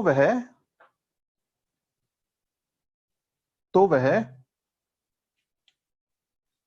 समरूपी या एक समान होगा, समरूपी या एक समान।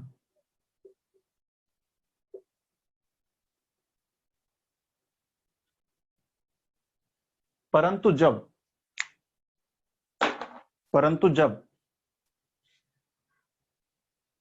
मैग्मा का तापमान क्यूरी पॉइंट से नीचे आता है या कम होता है, परंतु जब मैग्मा का तापमान क्यूरी पॉइंट से कम होता है,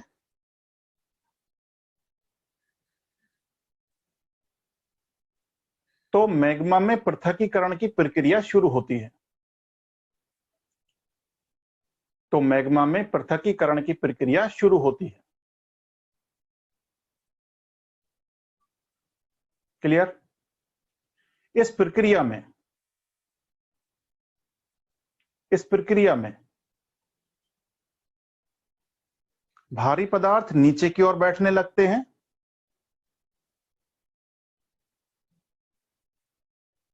भारी पदार्थ नीचे की ओर बैठने लगते हैं,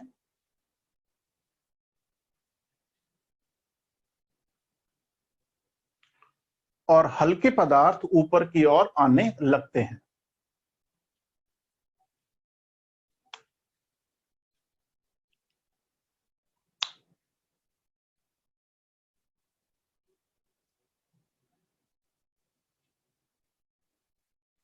क्योंकि देखिए आजकल यूपीएससी जिस तरह की हरकत करने लगा है, उसने पूछा हॉट प्लूम,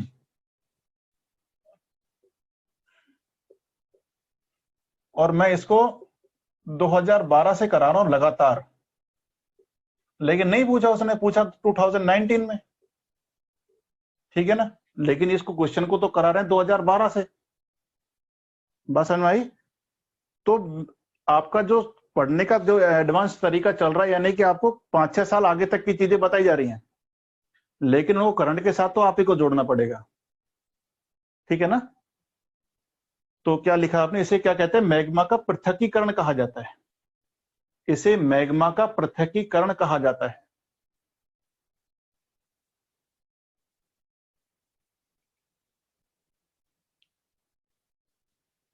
मैग्मा का पृथक्कीकरण कहा जाता है।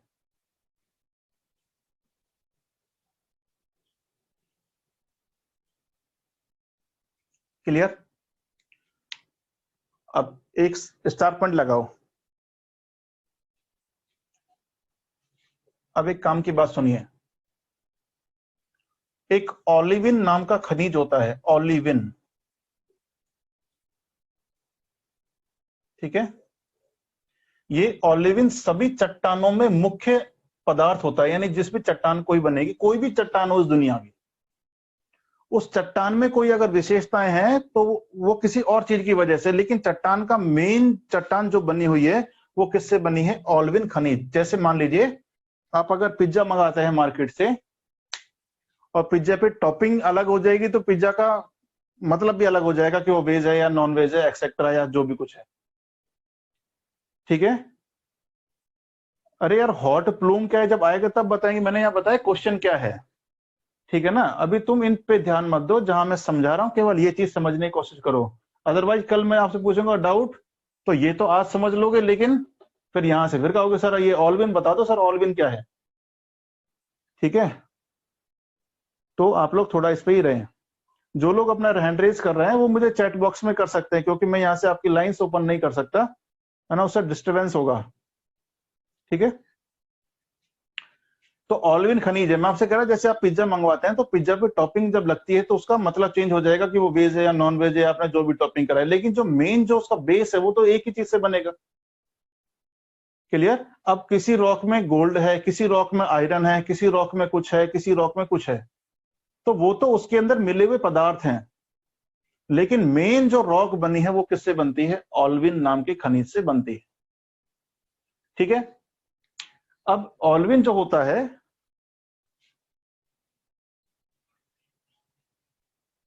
ओलिविन जो खनिज होगा,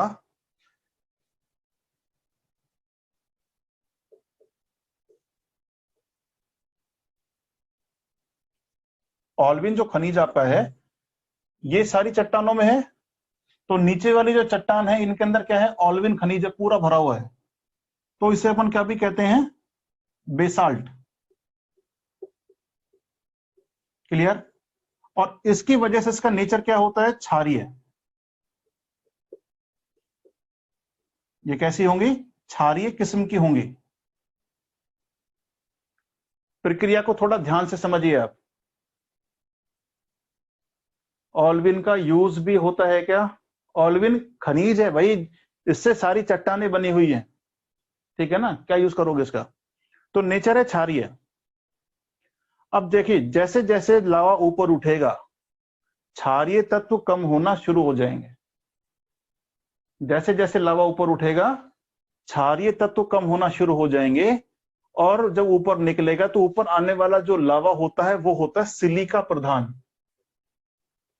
सिलिका, ठीक है ना।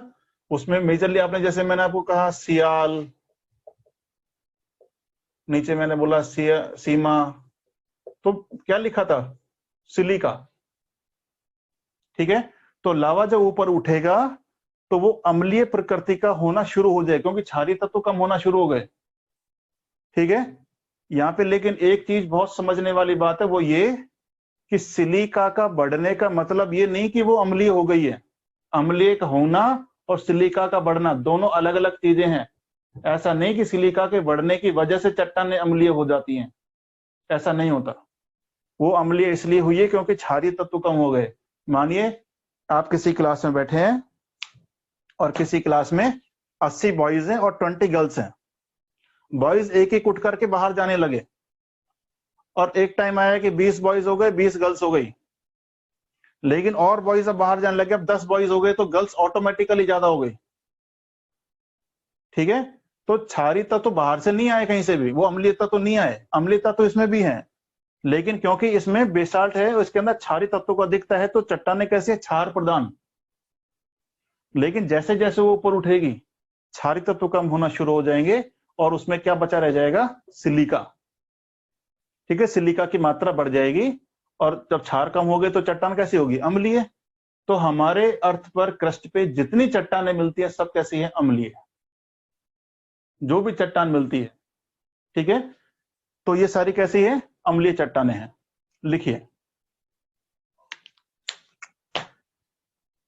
चट्टानों में मूल खनिज पदार्थ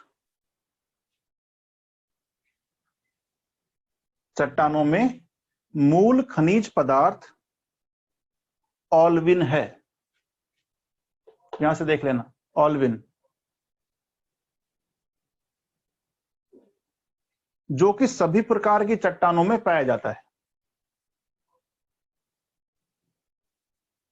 जो कि सभी प्रकार की चट्टानों में पाया जाता है।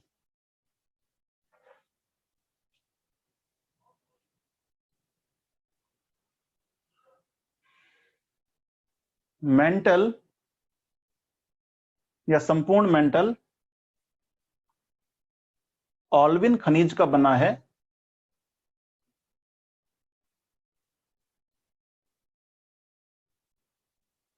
ऑल्विन खनिज का बना है जिसकी प्रकृति क्षारीय होती है, जिसकी प्रकृति क्षारीय होती है।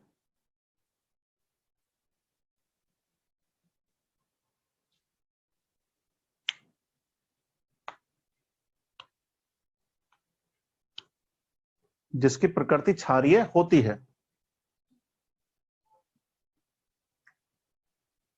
आगे लिखिए, जैसे जैसे लावा ऊपर उठता है, जैसे जैसे लावा ऊपर उठता है,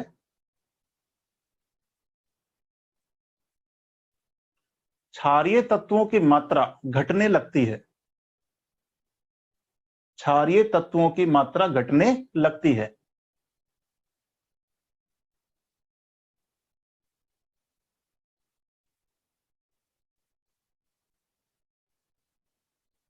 अतः जो चट्टानें ऊपर बनती हैं, जो चट्टानें ऊपर बनती हैं,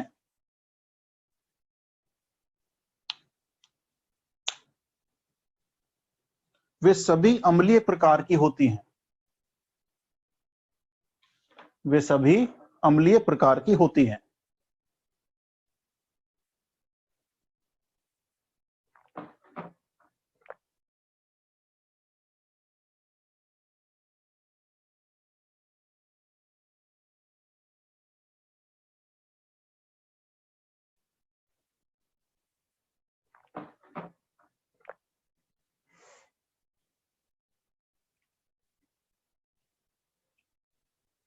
ठीक है, आगे आइए, एक स्टार पॉइंट डालो यहां पे।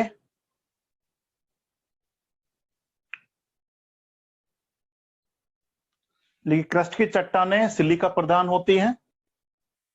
क्रस्ट की चट्टानें सिलिका प्रधान होती हैं।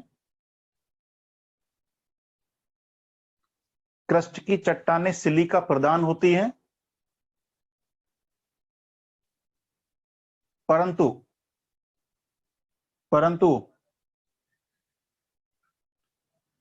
सिलिका की मात्रा का बढ़ना, परंतु सिलिका की मात्रा का बढ़ना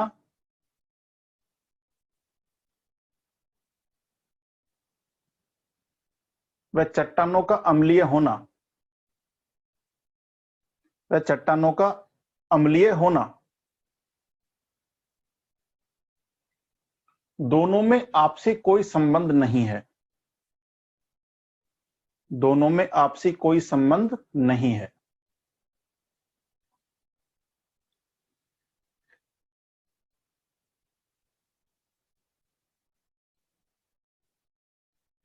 चट्टानें अम्लीय इस वजह से हुई हैं क्योंकि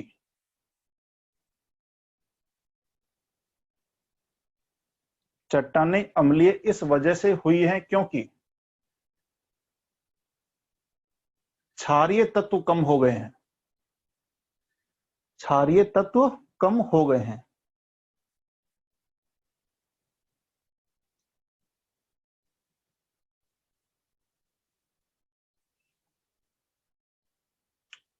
ठीक है,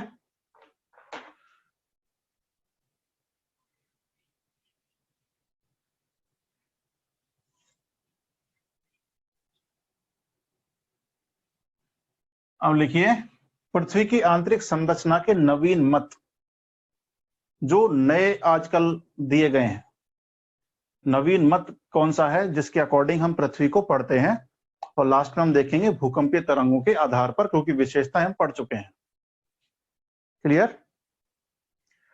अच्छा, डाइजेस्ट तो हो रहा है, ऊपर से तो नहीं जा रहा है भाई?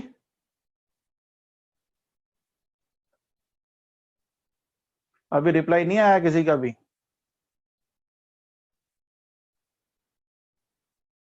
अच्छा, अच्छे से आ रहा है, चलो ठीक है। किसी को सर पे से बाउंस तो नहीं हो रहा?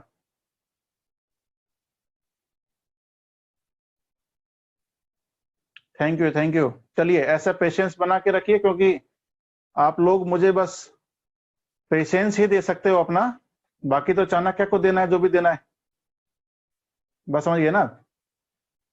बाकी चाणक्य को देना है, आप मुझे बस अपना पेशेंस दो और समझो आप, ठीक है? चलिए आगे चलें। क्या करें, रिपीट? चट्टानों का अम्लीय होना और सिलिका की मात्रा का कोई संबंध नहीं है। वो अम्लीय इस प्रकार इसलिए हो गई क्योंकि क्षारीय तत्व तो कम हो गए हैं, ठीक है?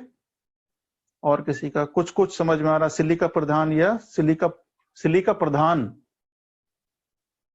ठीक है? प्रधान नहीं, प्रधान मतलब देना, प्रधान मतलब अधिकता। चलिए, तो अभी तक हमने क्या पढ़ा था? एडवर्ड स्वेस हमें 3 चीजें बता चुका है, सियाल, सीमा और निफे।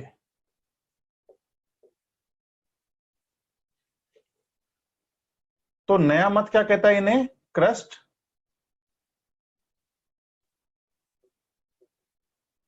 इसे कहता है मेंटल, और इसे कहता है कोर। तो बात करते हैं अभी क्रस्ट के ऊपर। नवीन मत यह कहता है क्रस्ट 2 प्रकार की हैं। एक है महाद्वीपीय क्रस्ट और एक है महासागरीय क्रस्ट।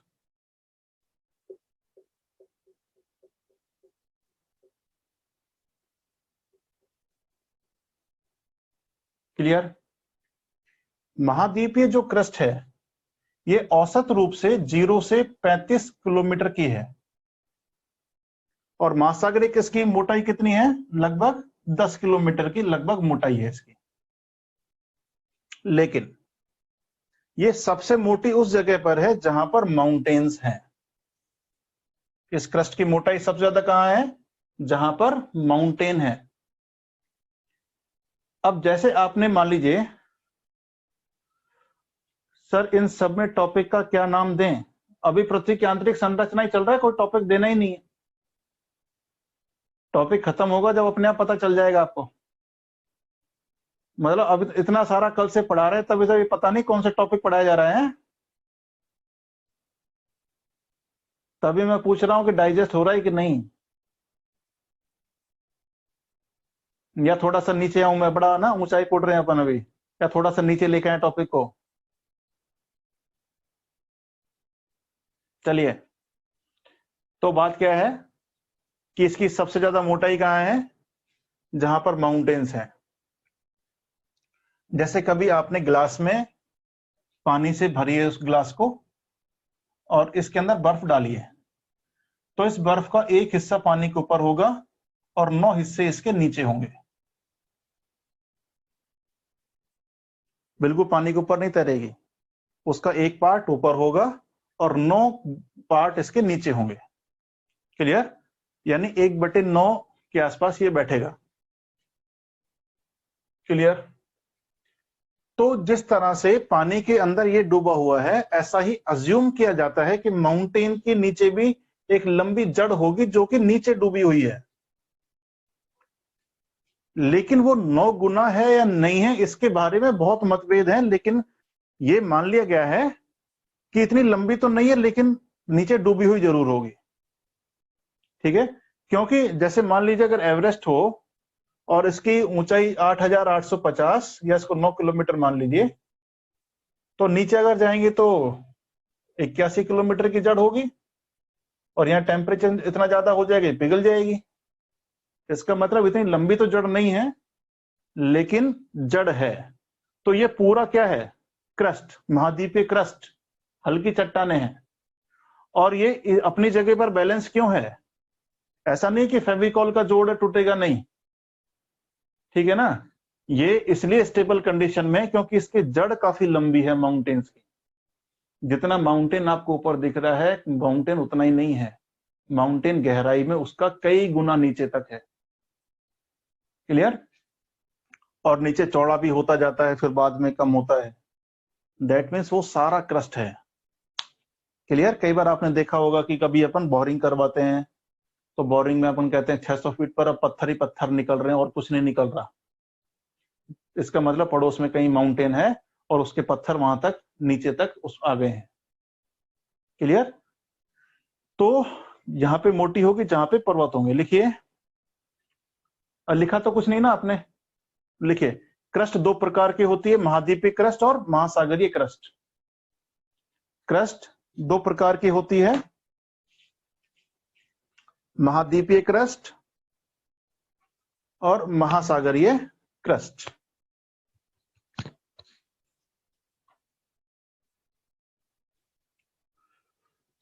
मैंने इसकी गहराई क्या बताई? 0 से 35 किलोमीटर। लिखिए, महाद्वीपीय क्रस्ट की गहराई 0 से 35 किलोमीटर तक होती है। 0 से 35 किलोमीटर तक होती है। परंतु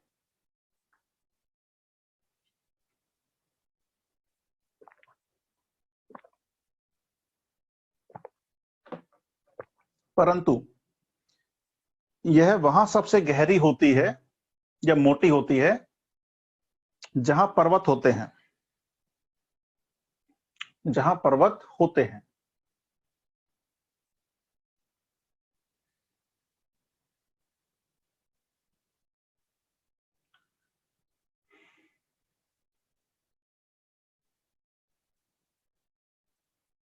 जहां पर्वत होते हैं। अब एक आप वर्ड याद रखना, कभी अगर किसी चट्टान के पीछे टाइट लगा हो, टाइट या राइट, इसका मतलब है वो चट्टानें जमीन के अंदर हैं। जैसे ग्रेनाइट, एंडेसाइट, लिग्नाइट, है ना, कुछ भी चीज है, यानी वो सब कहाँ है? जमीन के अंदर है। ठीक है? हाँ, जो भी कुछ आप हेमेटाइट वगैरह कुछ भी करिए। क्या लिखा है? गहराई कितनी होती है महाद्वीपीय क्रस्ट की? 35 किलोमीटर तक एवरेज। ठीक है, तो लिखिए, अब ये कैसे बनी है क्रस्ट? किसकी बनी है अपनी महाद्वीपीय क्रस्ट?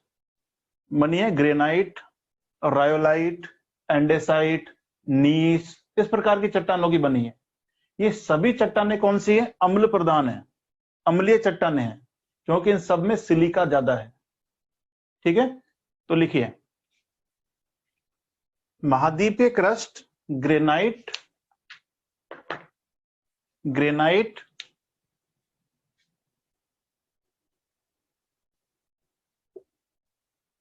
एंडेसाइट, बोर्ड पे देख लीजिएगा,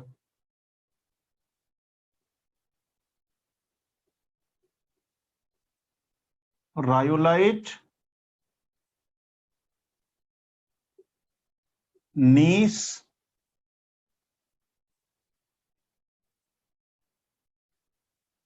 आदि चट्टानों आदि की बनी हुई है।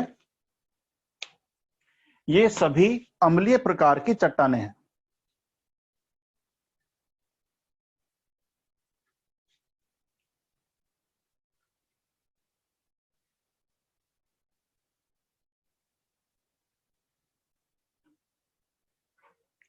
अब इसमें क्या क्या मिलेगा? सबसे ज्यादा मिलता है ऑक्सीजन, सिलिका, एल्युमिनियम और पोटेशियम।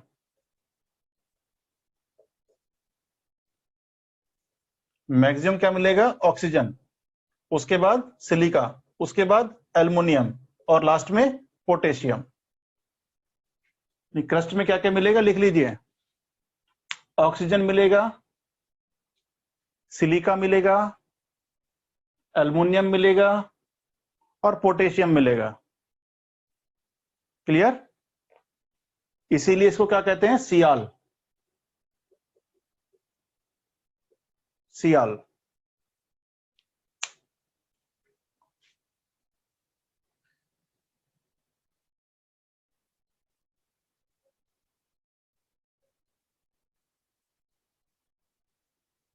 हो गया? चलिए, और लास्ट लाइन इसमें लिख लीजिए, इसका घनत्व होता है लगभग 2.5 से लेकर 2.2 से लेकर 2.5 घनत्व। ये है क्या घनत्व? वैसे सुन लीजिए, ग्राम प्रति सेंटीमीटर और क्यूब। ठीक है, ये होता है इसका मतलब। 1 घन सेंटीमीटर में कितने ग्राम उसके में, यानी कि मसाला, मतलब कि वेट है उसमें। ठीक है, तो इतना इसका घनत्व है। अब आ जाइए महासागरीय क्रस्ट। अब आगे अपने आप जोड़ लेना, ग्राम घन सेंटीमीटर वो अपने आप जोड़ लीजिएगा। मैं जब भी आपसे घनत्व कहूं तो घनत्व का मतलब ये होता है।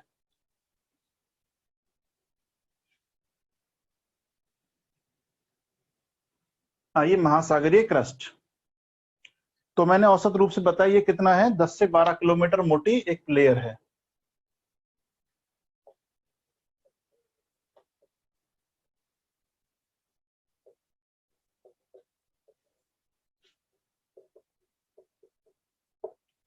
अब जैसे मैंने आपसे कहा था कि महाद्वीपीय क्रस्ट किसकी बनी है?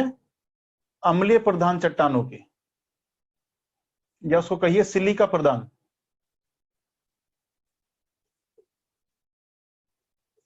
लेकिन जो ओशियन की क्रस्ट बनी हुई है, ये बनी है बेसिकली बेसाल्ट। बस समझ में आया आपको? ये बनी है बेसाल्ट। बेसाल्ट क्या? गर्म लावा नीचे से निकल रहा है, जो आग्नेय चट्टाने। अब यहां पर एक कॉन्ट्रडिक्शन पैदा होता है। यहां पर मैक्सिमम मिलेगा ऑक्सीजन। कॉन्ट्रडिक्शन क्या है?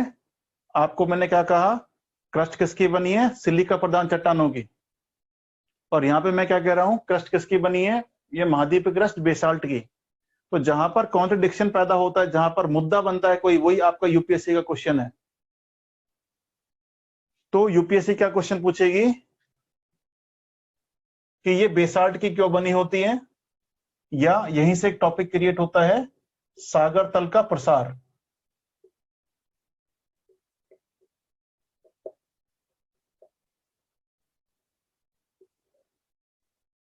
बस समझ में आया? जो अपन ने अलग से एक टॉपिक लिखा हुआ है कि ये बेसाल्ट की क्यों बनी है। ठीक है, ये भारी क्यों होती है, प्लेटें भारी क्यों है ना, एक्सेट्रा एक्सेट्रा एक्सेट्रा।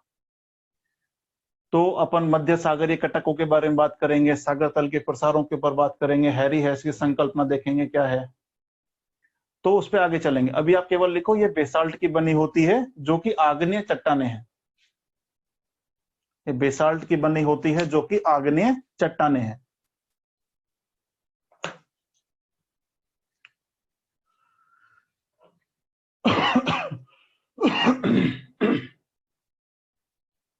आगे लिखिए, इसका घनत्व 2.9 से 3.9 तक है। इसका घनत्व 2.9 से 3.9 तक है।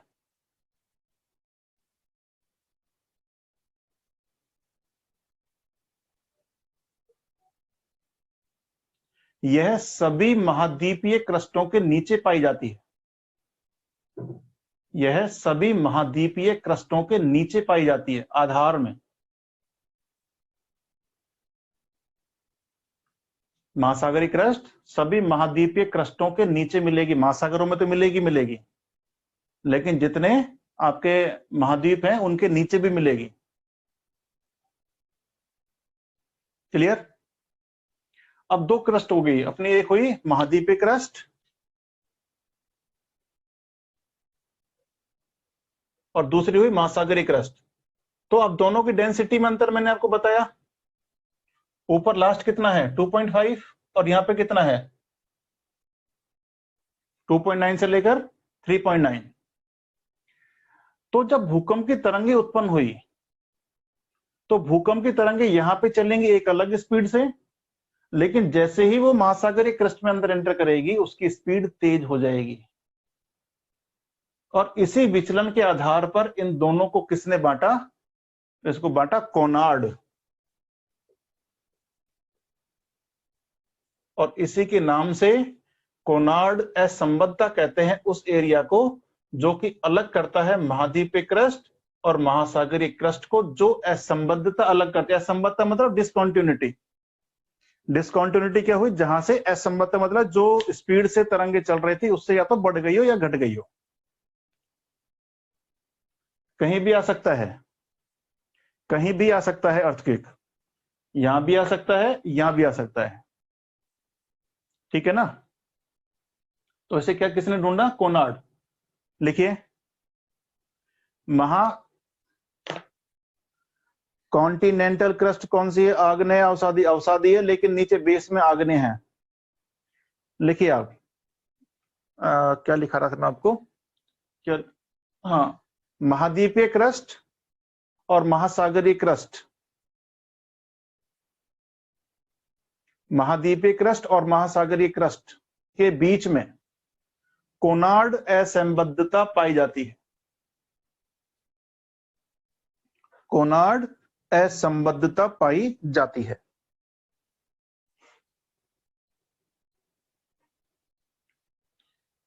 अब कोनार्ड उस व्यक्ति का नाम है जिसने इसको ढूंढा है ना। असंबद्धता पाई जाती है, यहां पर भूकंपीय तरंगों की गति बढ़ जाती है।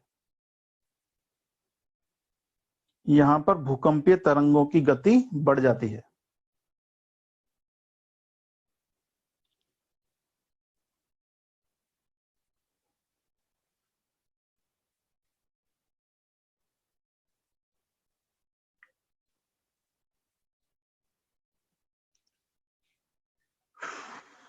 अगर आप यूपीएससी के क्वेश्चन देखेंगे तो यूपीएससी क्वेश्चन में क्या पाएंगे? वो छोटी छोटी चीजें पूछ रहा है आजकल, बहुत बड़े क्वेश्चन नहीं पूछ रहा। हो आपसे कभी नहीं पूछेगा पृथ्वी की आंतरिक संरचना को बताइए, वो आपसे कभी नहीं पूछेगा क्रस्ट मेंटल इनको बताइए, इनको समझाइए, ठीक है, क्योंकि ये बहुत बेसिक चीज है, इनके ऊपर क्वेश्चन नहीं क्रिएट होता।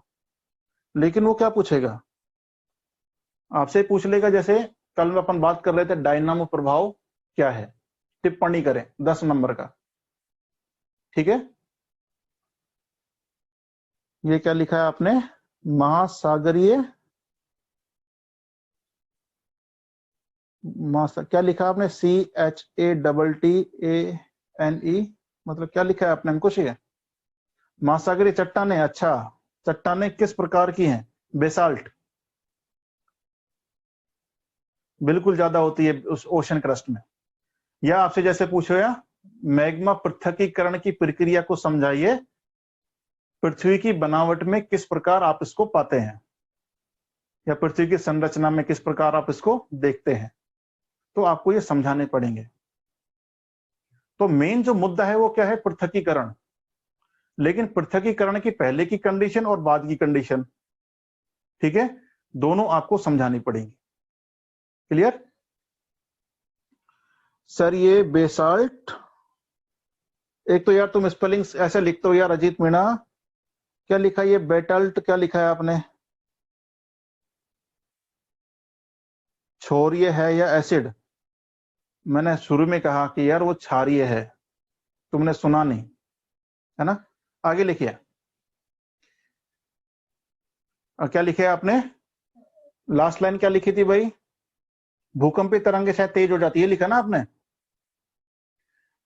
चलिए आगे लिखिए, ये बेसाल्ट की चट्टानों से निर्मित है। बेसाल्ट के साथ साथ ग्रेबो और डाल लो एक चट्टान, ग्रेबो। बेसाल्ट और ग्रेबो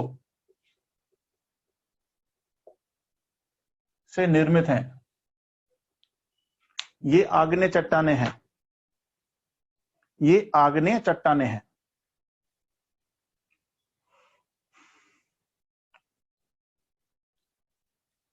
नंबर सेकंड डालिए मेंटल। मेंटल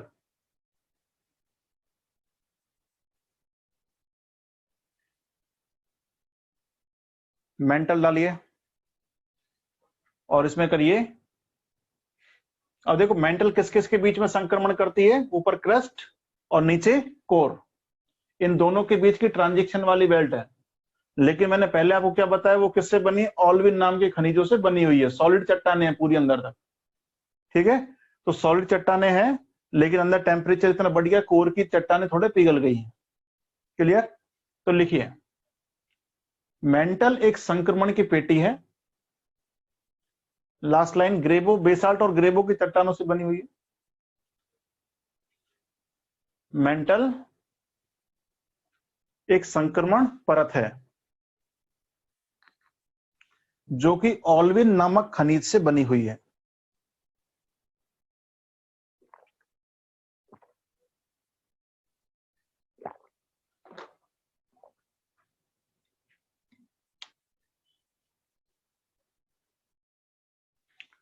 ठीक, मैग्मा के पृथक्कीकरण से यहां आग्नेय चट्टानों का निर्माण हुआ है। मैग्मा के पृथक्कीकरण से यहां आग्नेय चट्टानों का निर्माण हुआ है।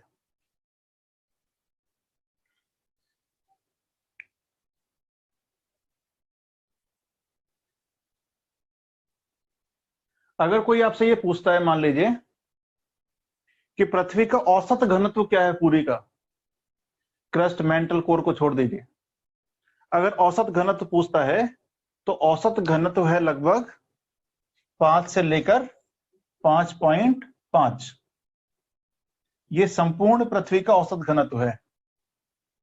ठीक है, तो इस चीज का ध्यान रखना आप। तो क्या आग्नेय चट्टानों से ये निर्मित है। तो ये बात मुझे यहां पे इसलिए याद आई कि मेंटल का घनत्व भी कितना है, 5.5। तो 35 किलोमीटर से लेकर और 2900 किलोमीटर तक कौन अवेलेबल है, मेंटल पूरा, ये है मेंटल। ऊपर 35 तक अपन को क्या मिल गया, अपना महाद्वीपीय क्रस्ट, और उसी 35 में 10 किलोमीटर नीचे वाला मोटा कौन है, अपना वो महासागरीय क्रस्ट। अब इसमें इसको हम दो पार्ट में डिवाइड करते हैं, अपर मेंटल और लोअर मेंटल। ये है अपर मेंटल और ये है लोअर मेंटल। अब अपर मेंटल में क्या है, इसका अपर लेयर पिघला हुआ है, मैंने आपको पहले बताया था कि पिघला हुआ है, और अप्रोक्स 200 किलोमीटर तक, और इसे ही कहा जाता है दुर्बलता मंडल।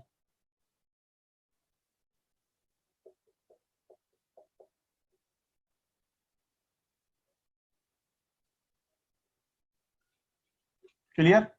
लिखिए, 35 किलोमीटर से 2900 किलोमीटर की गहराई तक अर्थ की डेंसिटी 5.5 से लेकर 5.5।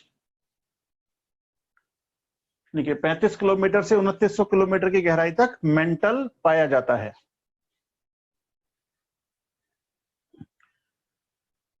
मेंटल पाया जाता है।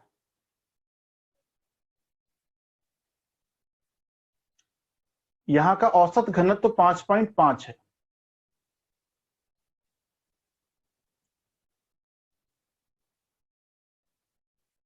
औसत घनत्व 5.5 है।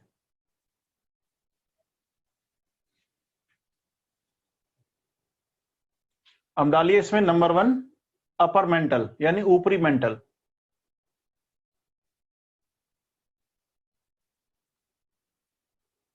ऊपरी मेंटल, और इसकी डेप्थ लिखिए यहां तक 35 किलोमीटर से लगभग 700 किलोमीटर तक। 35 किलोमीटर से लेकर 700 किलोमीटर तक।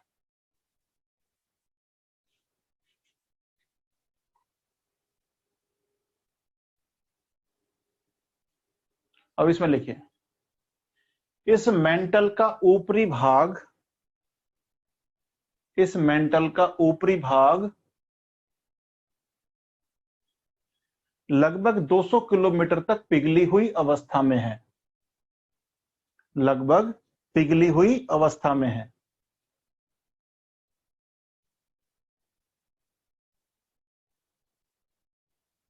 जिसे दुर्बलता मंडल कहा जाता है।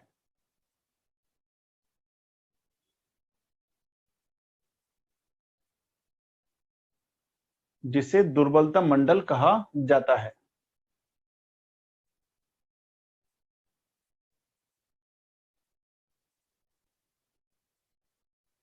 आगे लिखिए, स्टार पॉइंट डालिए यहां पे। दुर्बलता मंडल और क्रस्ट दोनों मिलकर क्या कहलाते हैं? स्थल मंडल।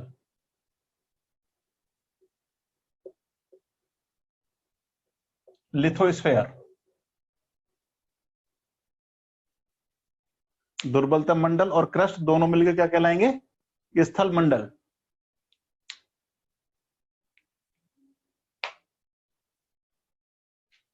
नेक्स्ट पॉइंट लिखिए, यहां की चट्टानें ठोस हैं।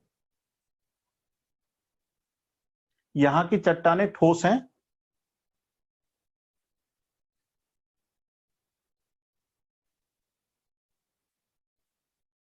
यहां की चट्टानें ठोस हैं और सिलिका प्रधान चट्टानें इसे ऊष्मा का कुचालक भी बनाती हैं। सिलिका प्रधान चट्टानें इसे ऊष्मा का कुचालक भी बनाती हैं। सिलिका प्रधान चट्टानें इसे ऊष्मा का कुचालक भी बनाती हैं।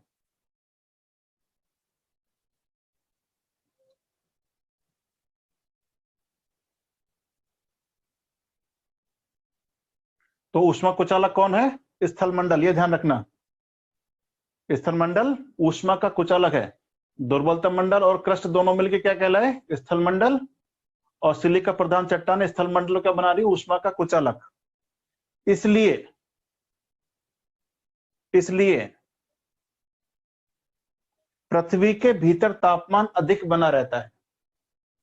इसलिए पृथ्वी के भीतर तापमान अधिक बना रहता है।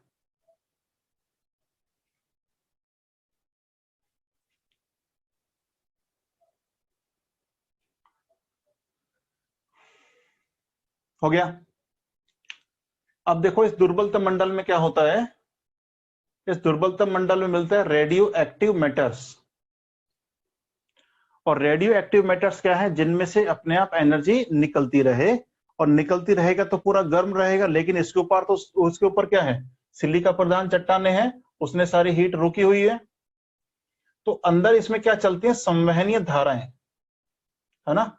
ऐसे संवहनीय धाराएं चलेंगी, और यही संवहनीय धाराएं गर्म लावा को ऊपर लेके जाती हैं।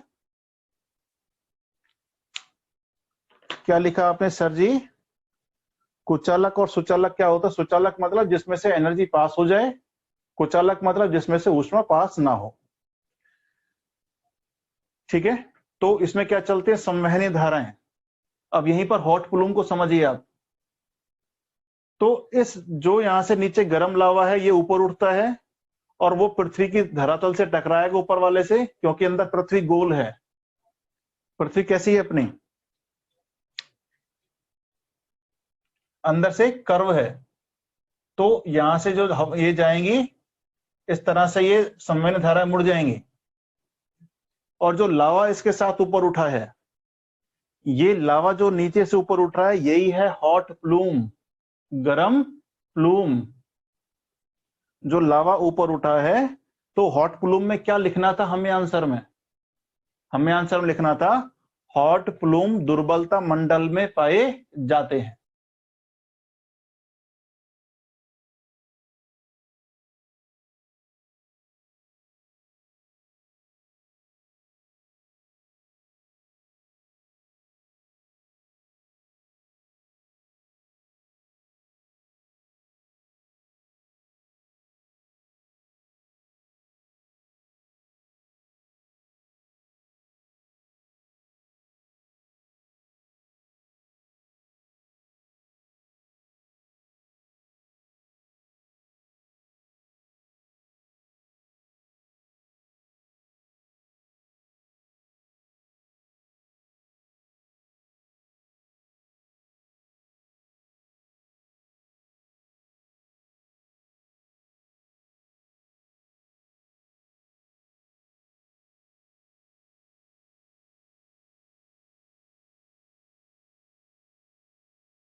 लिखना था, हॉट प्लूम दुर्बलता मंडल में पाए जाते हैं।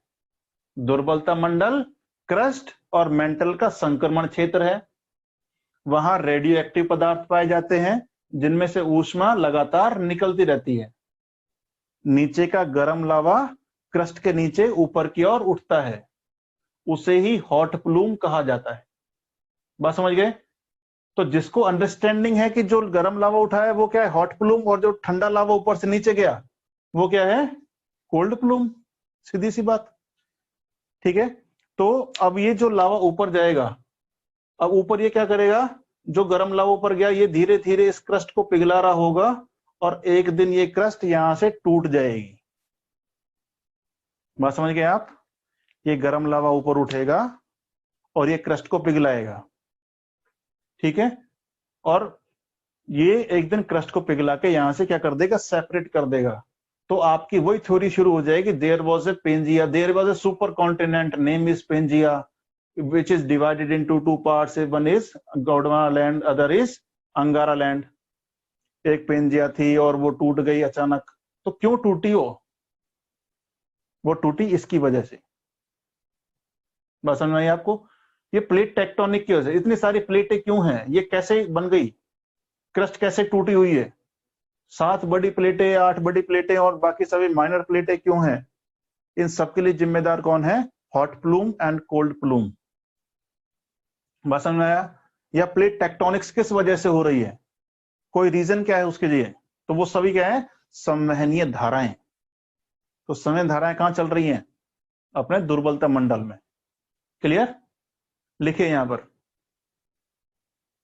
आगे लिखिए, यहां पर रेडियो एक्टिव पदार्थ पाए जाते हैं। प्लूम मतलब जो गर्म लावा ऊपर उठा है।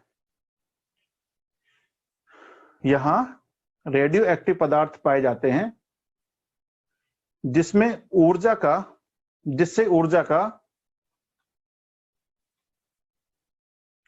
संचयन होता रहता है।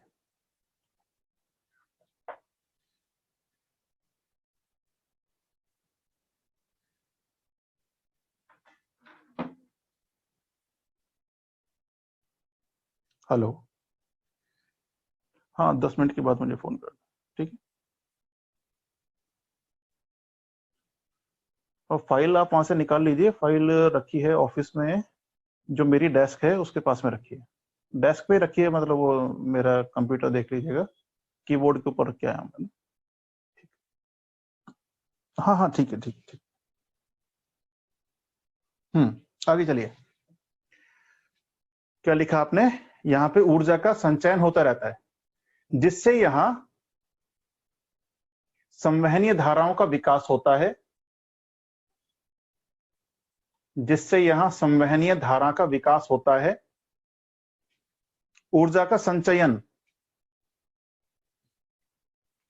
जिससे यहां संवहनीय धाराओं का विकास होता है, ये लंबवत और क्षैतिज दोनों रूपों में चलती हैं। ये लंबवत और क्षैतिज दोनों रूपों में चलती हैं।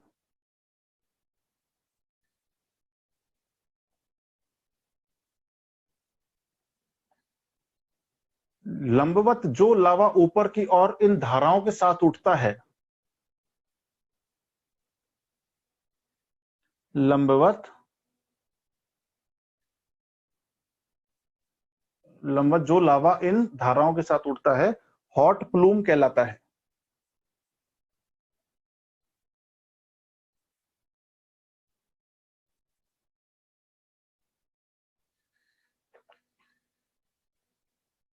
ठीक है भाई,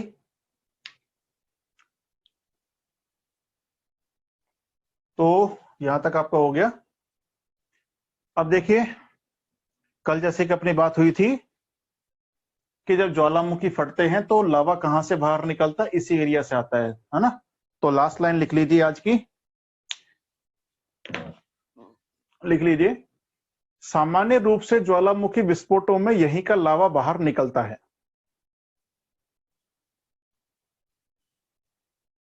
सामान्य रूप में, सामान्य ज्वालामुखियों में यहीं से ही लावा बाहर निकलता है। अब क्यों लावा बाहर निकला वो आप जानते हैं, सामान्य धाराएं चलेंगी और सारा कुछ फटेगा, ऊपर निकलेगा।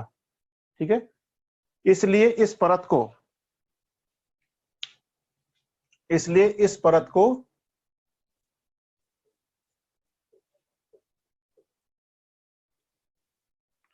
पेरियोडिटिक परत कहते हैं। पेरियोडिटिक परत कहते हैं, यहां से देख लेना, पेरियोडिटिक परत कहते हैं क्योंकि लावा निकलेगा यहां से। ये पूरा है मैग्मा चैम्बर है ये पूरा, ठीक है ना, मैग्मा चैम्बर है पूरा। ठीक है, तो अपना ये हुआ आज अपर मेंटल तक अभी पहुंचे, अभी तो पृथ्वी के अंदर तक पहुंचने में कल का दिन भी लग जाएगा।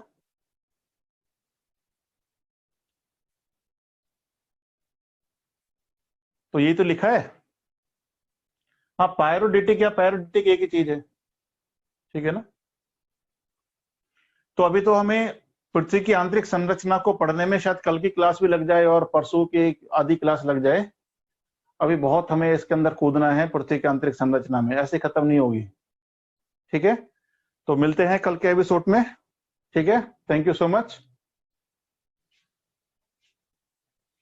पेरियोडिटिक, ठीक है, ओके, थैंक यू।